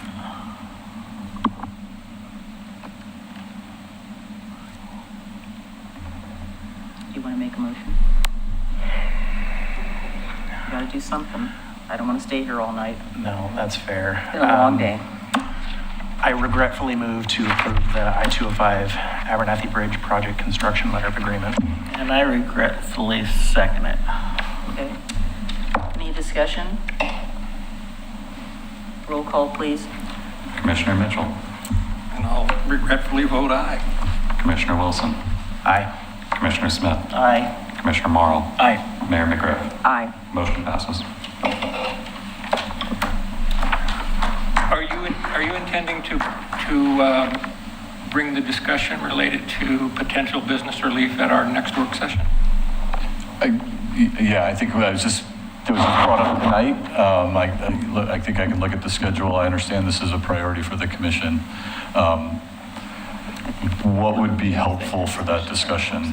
What I was thinking was we have the email request from Mr. Dye about what he would like to see the rent, the agreement be changed to, and I could provide the existing agreement. Yeah. Is there something more you would like? Is that a real estate transaction that would qualify for an executive session? I would think It's a contract. Yes, I think that's what we need. and then bring it to the public meeting. Yeah, I'm not, Yeah, we need to schedule an that would executive be session. better. And I guess just for transparency and clarity, since this agreement was approved, I intend to move forward with signing the documents associated with the appraisals unless I hear otherwise. Okay, thank you. Okay, we have the exciting parking citation fine update schedule. Mayor, Commission, good evening. Mr. Kersey, are you involved in this, sir? Yes, he is. He's available for questions. He's shaking his head no. He said, Mr. Phillips, I'm denying anything doing with this. I don't know who you are. From That's Mission fair. Impossible. So staff was asked to review our parking, some police and code fines and fees during that review. We found that our current parking fines have not been updated since 2011. That's quite a long time. So staff compared our fines with neighboring jurisdictions and determined our current parking fines are below our neighboring jurisdictions and not comparable. So with that, staff created a new proposed fine schedule, which you can see in the staff report, and the attachment shows comparable agencies, neighboring agencies. I would like to add that if the commission decides to approve this, the next agenda item would have to be also, it's an ordinance to update to accurately reflect and update our parking fines. That was it's Oregon City Municipal Code 10.08.120, and it was last updated in December of 2008. So that would just be proposed in consultation with the municipal judge from $100 to $500 as a max fine. So With that, I'd be more than happy to answer any questions. Yes? I don't have any objection to raising the rates as proposed, except for the first one. Expired. Yeah, so if you're overtime or whatever, and you don't have a receipt, or your parking app thing is expired. I use the parking app, I don't get a receipt anymore. I think $40 is really high, and I would be willing to split the difference somewhere. I just think if it's for the first time that happens, that's a lot of money. I can see all the other things, you know, the space line, you know, as a matter of fact, I was parking and I got out of my car and I realized that I couldn't see it. That was the one thing, so I moved my car wrong direction. That is a pet peeve of mine. I tell my friends, I said, look, we're not in Portland, you can't park any old way you want on the street. The other one that I get really cranky about is people parking in front of the fire hydrants, which is like, yikes, you know. That is, to me, that's just unconscionable. And then parking in handicap spaces with no permits, that's another one. Yeah, that's the one. As I was looking through this, I will be honest, I was actually shocked it was only 100 and feel that 250 is even low. I mean, that's problematic if people are parking in handicap stalls unauthorized, and I see people do it. And they park in the space that you're supposed to be able to get out of your car. That's the one I took issue with, and I would actually support raising it beyond 250, because that one should hurt. Yeah. Adam? Yeah, I don't have a problem with the current proposed expired/no receipt at 40, because I don't think $10 really makes much of a difference bringing it down to 30. The reason why I had requested that we have this conversation is because isn't because I like increasing fees and fines, but because it was brought to my attention that for the abandoned vehicle, as it is currently for $25, that the costs that we incur simply for the notification and the certified mail is beyond that. So at the very least, getting us to some sort of cost recovery here, and getting to the issues that we've discussed in the past, which is how do we make sure that we have the funding that we need? It isn't as though we're trying to go out and get these fines levied against others so that we can bolster our coffers. But at the same time, we talked about this with the red light cameras and the tendency in other jurisdictions, at least, that many of those offenders are outside of the community. And we know that because of the various services provided here, that's probably going to be the case with a lot of these fines as well. So finding a way to get other people beyond just our taxpayers in our regular budget to make sure that we have a sufficient code enforcement and public safety system is what I was trying to get at. And again, recognizing that one, this isn't a budget solution, and two, this isn't something we're trying to go out and do just to make money. But people, it's a teachable moment. it's definitely a learning moment, and it's something that, given that it hasn't been increased in a long time, we really need to do something. What's prohibited time? It's on the second page, about midway down. I would like, When there's an hour. You got to come up, Mr. Hersey. Sorry, I'm sorry. You have to come on up. I wouldn't let Sam talk from the audience, so I can't let you talk from the audience.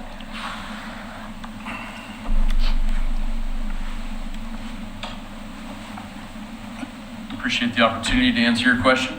The prohibited time is when maybe you have a restriction related to you can only park in this area between a certain amount of time, or there's a restriction, for like one of our loading zones, for example. No parking from 8 a.m. blah, blah, blah, blah, blah. 8 a.m. to noon, you can't park there because of it's a loading zone. So we can use it for that. But yes, Commissioner Marl, the abandoned vehicle one, definitely a cost recovery. The prices for postage and supplies. Is too low. Yeah. So we appreciate the support for that. Yeah. Expired tags, like, come on, folks. I would up that.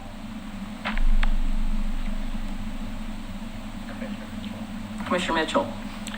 A couple of questions. What is, where'd it go? What is hazard vehicle? So hazard would be something blocking either a public roadway or a bicycle lane or something that the code identifies where the vehicle would need to be towed so it doesn't obstruct any other vehicle traffic or pedestrian or bicycle traffic. Okay, so if it's parked in a dangerous spot. Correct, yeah. So it would be something we would tow, and obviously you can see the comparison of fines from previous to what we're proposing, just to increase that to cover some of our costs. Anytime there's a hazard vehicle, it usually is towed at the same time, so we would incur some of those costs for first-class mail, certified mail, and then making sure, any lien holders and such get the same notices. Okay. And what's the difference between expired and overtime? As together, or? Well, they're on two different lines with two different proposed fines. I gotcha. So what's the difference? So overtime would be if the vehicle is chalked and they come back, if it's, in one of the new 3-hour zones that we're rolling out here this summer, if they've stayed there 3 hours, we've chalked it from beginning to end in the 3 hours, they would be over that time limit. If it's expired, it would be something where maybe they showed up, they only paid for an hour of parking in that 3-hour spot, and that 1 hour is expired. Could you move, if you were in a 3-hour zone and you had your parking, could you move to a different 3-hour zone? As long as it's 2 blocks away, according to our code, Oh, yes. 2 blocks away, yeah, well. So I'm fine with these increases as they're proposed, except I really, at this point in time, with what is going on downtown, I really don't want to increase expired or overtime.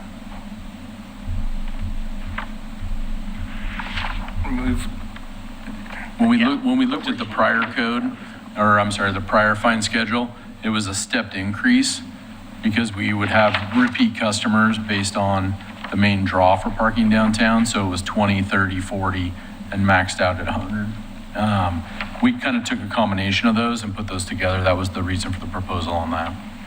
Okay, well then I would rather, then let's just talk about expired. I don't want to raise that, personally I don't want to raise that from 20 to 40. I would leave it at 20. That's what I was saying. I didn't want that to be increased. Why do we not have parking these pods on the street where they're not supposed to be parked? This should be in this fee schedule. There is one right now that is creating a major traffic hazard. I almost saw another accident today. It's really close. It's within 5 feet of an intersection. I think obstruction of the right-of-way is going to fall under, our municipal code. And that would be something I think you guys looked at earlier, is increasing our maximum fine from 300 to 1,000. And then some of the code does require that those pods get placed in the right-of-way under a right-of-way permit. So Public Works Engineering does review those. If people tell them. Correct. And so that is, aren't they supposed to be posted on the thing? that is part of our enforcement process. So. I've not seen any in a very long time that actually have a sticker on it saying they've got a permit to be wherever they are. I will say one thing. I will agree with Commissioner Wilson on the handicap stall. So in the last year, I've had 3 foot surgeries, and I can't tell you how many times somebody was parking. I mean, I couldn't walk very far. Somebody was in the aisle. Somebody was in the space. They didn't have a permit. And it's until you're, I was aware of it because I used to work for a county commissioner that was handicapped. And I can't tell you how many people parked. It said reserved for Commissioner Shepard. They would park there because he'd had polio. He used crutches. To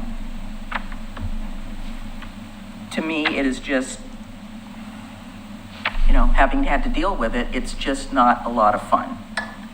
And I think $250 is, they get a fine once, they're gonna not be parking there anymore. And I don't, and I noticed in some jurisdictions, they now have signs that, like if you go to New Seasons in Milwaukee on the hatched aisle, they have not a parking space. And what I get is, I'm only gonna be here for a minute. I hear that so many times. And it's just not fair to people who really need it. I don't need it anymore, but it's just. Agreed. We enforce those, striped out areas the same way. Yeah.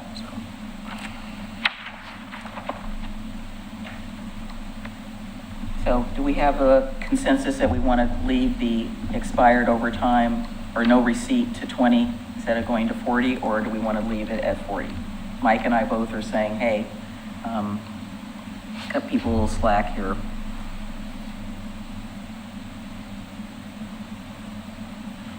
Nope. I truthfully don't have a preference. Okay. Rocky?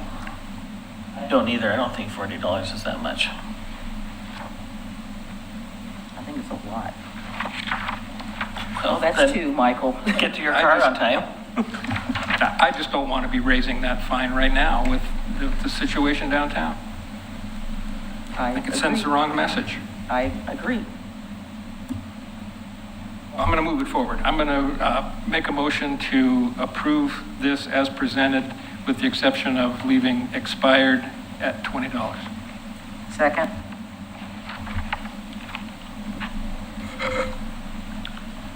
Commissioner Mitchell. Aye.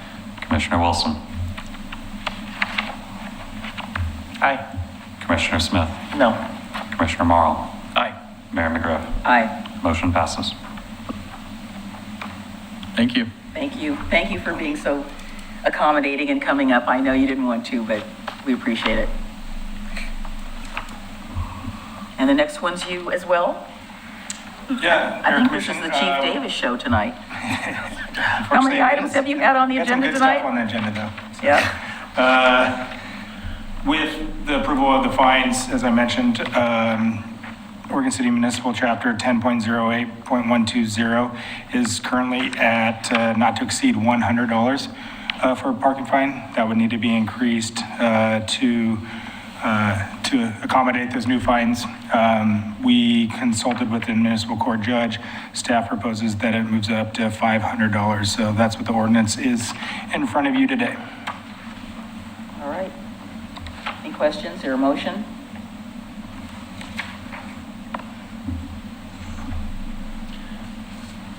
Go ahead. I'll move to approve first reading of ordinance 26-1009. Second. Ordinance number 26-1009, an ordinance of the City of Oregon City amending municipal code Title 10.08.120, violation penalty. Roll call, please. Commissioner Mitchell. Aye. Commissioner Wilson. Aye. Commissioner Smith. Aye. Commissioner Marl. Aye. Mayor McGriff. Aye. Motion passes.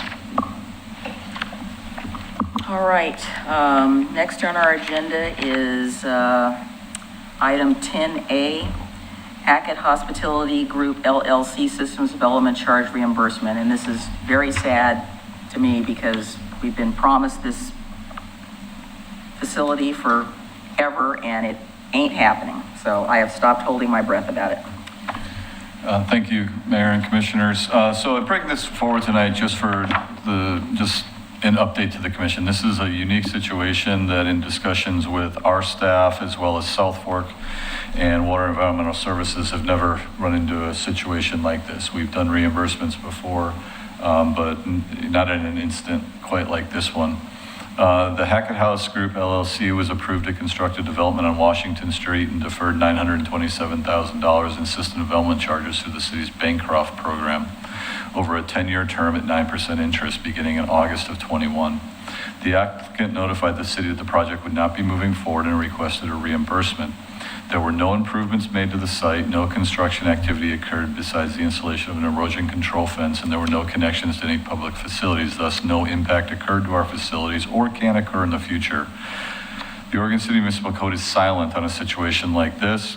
As the city manager, I have the authority to reimburse fees. Out of an abundance of caution, I'm notifying the commission that I will be reimbursing the applicant the principal and interest paid, waiving the unpaid accrued interest, and releasing the property lien.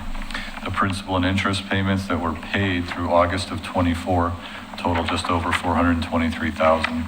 The principal paid was just under $192,000, and the interest paid was just over $230,000, of which $192,000 will be reimbursed from the general fund. The city has discussed this reimbursements with our two partner agencies that the city collects system development charges for, and they agree that reimbursing the principal and interest is appropriate in this situation.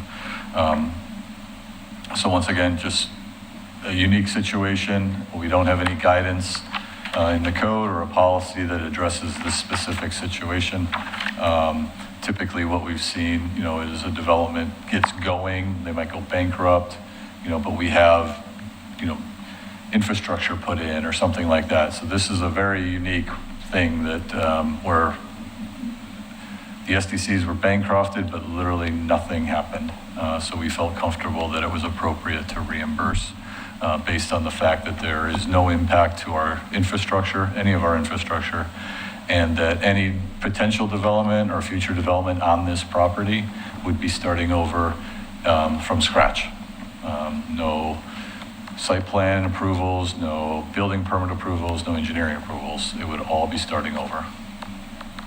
Any questions for me? You want a consensus or you want a motion? I don't think I need either. I think if the commission would like to bring it up and put it on agenda, but this was more just to be aware just because of the amount and the project. We could give you our stamp of approval. We agree. Yeah, I think Is everybody in concurrence? Yeah, I think it makes sense. Do we think that the deferral program that we've talked about, is that going to prevent this from happening again, or should we write code language so you don't have to try to make a judgment call next time? So what's interesting is that the proposal that the commission has been talking about delaying the payment of the SDC until they get to final inspection of the major components of the building. If that were in place, the SDCs would have never been bankrupted or due, because obviously they never put a shovel in the ground or built anything. So if that would have been in place, those SDCs would have been due when we got to the building permit inspection component. So I don't think we have to put anything in place because something would be built when they paid the SDC if what's proposed gets adopted in the future. Okay. You have a consensus. We all support that. Any updates from any of our commissioners? No updates. I did have, if I can, just something I wanted to ask. Ask away. Wonderful. So I guess I just kind of wanted to get some thoughts or ideas. We had the representatives from the Caring Place come tonight, and they've come before us before.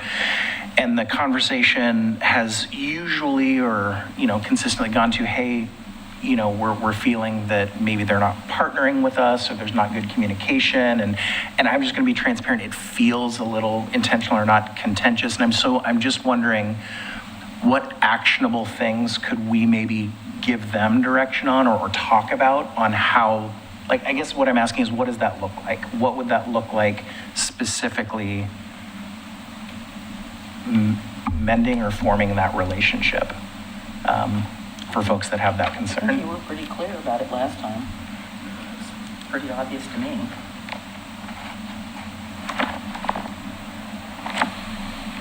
I heard Commissioner Morrow say basically, and to cut to the chase, we need to be informed and kept appraised about what's going on. Don't just come to us when you want something. That's cutting to the chase. So I get so for me, when you say when something's going on, what does that mean? I'm just kind of curious as the representative to them, what direction can I give them on, hey, this is what the city would like? Well, first, I would disagree with the characterization that it's intentionally contentious. I didn't say it was intentionally contentious. I said to me personally, it feels contentious. I didn't say it was an intentional. Okay. And if I said that, I misspoke because that was not the intention. Just it doesn't feel like there's a good partnership in general to me personally, and I'm just wondering what can we do to fix that? Because, I think that's a good question, and it's something that I don't know if that's necessarily all on us to figure out since it is their project. With that being said, I'm not opposed to trying to figure out, beyond just thinking off the top of my head right now. I will say a lot of those primary concerns, one of the reasons why I've continued to have those concerns is because the opportunities where we could have had that meaningful dialogue that would have had an effect on the project itself has already passed. And that's where I struggle, is we can say that we're going to continue talking to each other and partnering with each other moving forward, but that doesn't mean that the project is going to look any different as they continue moving forward right now. And that's where I struggle. And so recognizing that it's moving forward and it's going to happen, of course, I want to make sure that we have that level of communication so that once they're up and running, we can make sure that they are as successful as possible. Their success is our success. And I'm not going to try and intentionally push them down so that I can make a point. I want them to be successful, but when it comes to actionable items at this point in the timeline, I don't know that I can give any specific examples of what I would like to see, given that they are on a path that we're just not going to change. I mean, I appreciate that. I'm just trying to, you know, in that position that I'm in, kind of representing the city, if there's just guidance or direction that I can give them in, again, just moving forward, this would be helpful to the city. And I do agree that, you know, it's not 100% on us to say, you know, these are all the expectations, but I think it'd be helpful if we can give them some guidelines on, you know, do we want periodic updates, whether that's quarterly or every 6 months? Do we want, you know, at that specific milestones would the city like to be kind of like communicated with? Because I think it's, when they, you know, again, with signing the MOU. Yeah, well, they were coming on a fairly regular basis, and I mean, I talk to them probably sometimes multiple times a week, or sometimes once a month, but because I drive by their site often, they've asked me if I see something, I need to call them, so I'm calling them on a fairly regular basis. I will say that I told the city manager this, but they told me that they are using the office building across the street.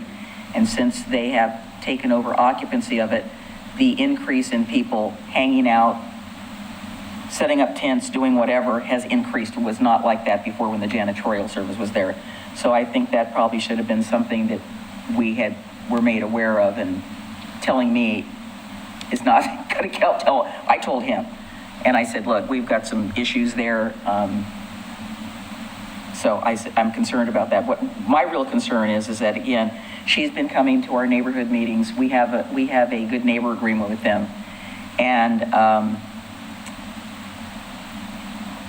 I mentioned that we probably need to revisit, not change it, but just get better clarity, because they've got new staff, there's new numbers. I just think that getting some more regular updates would be helpful. I do want to just quickly separate.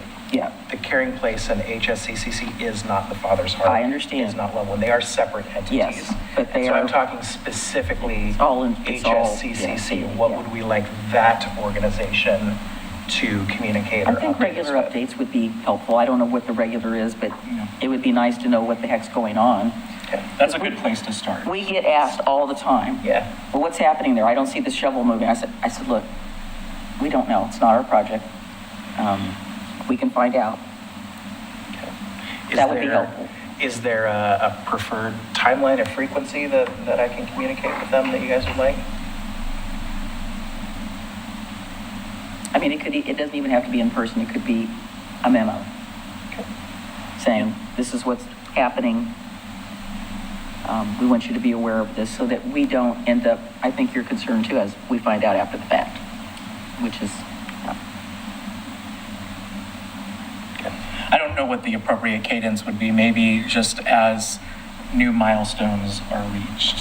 Yeah, that's what I was going to say, sort of like we did, what we asked from Mr. Henderson, which was, you know, here's the timeline today. Sure. If this slips, changes, you know, let us know. give us kind of major changes, give us a heads up. Come back and give it an update. It doesn't have to be on a regular schedule. It's when something significant changes. Yeah, I can do that, and I attend the board meetings as frequently as I can. They're monthly on Mondays. The timeline makes it tricky for me to attend consistently. Mondays are tricky for meetings, period. Rough days in the middle of the day. But I kind of gather and share that information as I have it, but I'll definitely pass that on, just whether through memo or if it's appropriate to come in person, just kind of when you hit significant milestones, changes in project timeline, things like that, just kind of as a courtesy to the commission and in the spirit of communication. Exactly. Regardless of what the state law says. Yeah, exactly. Yeah. I will happily share that information. Rocky? I don't have anything really else, except for I will say as a teacher, I went as a chaperone to Victoria, Canada with the Oregon City High School Band, JROTC, and the cheer for the Victoria Day Parade on Monday. Had a great trip, 76 students total, or the whole group was 76 people, so nice trip, represented Oregon City well, and did a good job. Michael?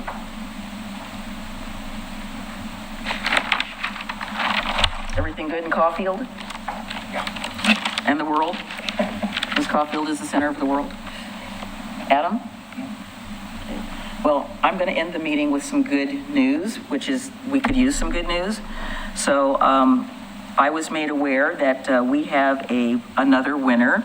So the American Express small grant program in conjunction with National Main Street awarded basically 500 recipients of some grants of around $20,000. And I'm going to flip to the Oregon ones because we have some winners in our area that I would just like to get on the record. So I'm getting her, hang on, so I had it open, but then it closed. So we have, I'll just read them. So we had the Bingham Fish Market in Cascade Locks. You have to be a Main Street, of course, to get this. The Chess Club of Portland, Oregon. Coos Playtopia, North Bend. Crescendo Dance Studio in Estacada, Oregon, our neighbor. Grassroots Books, Corvallis. Healthy Pets, Northwest in Portland. Palace Theater in Silverton, Oregon. The Liberty Theater Cafe in La Grande. Royal Treatment Fly Fishing in Westland, Oregon, if you know where that is on 43. And our very own Nebbiolo, Yvette Kerwin, received one of these grants. So this is like fantastic news.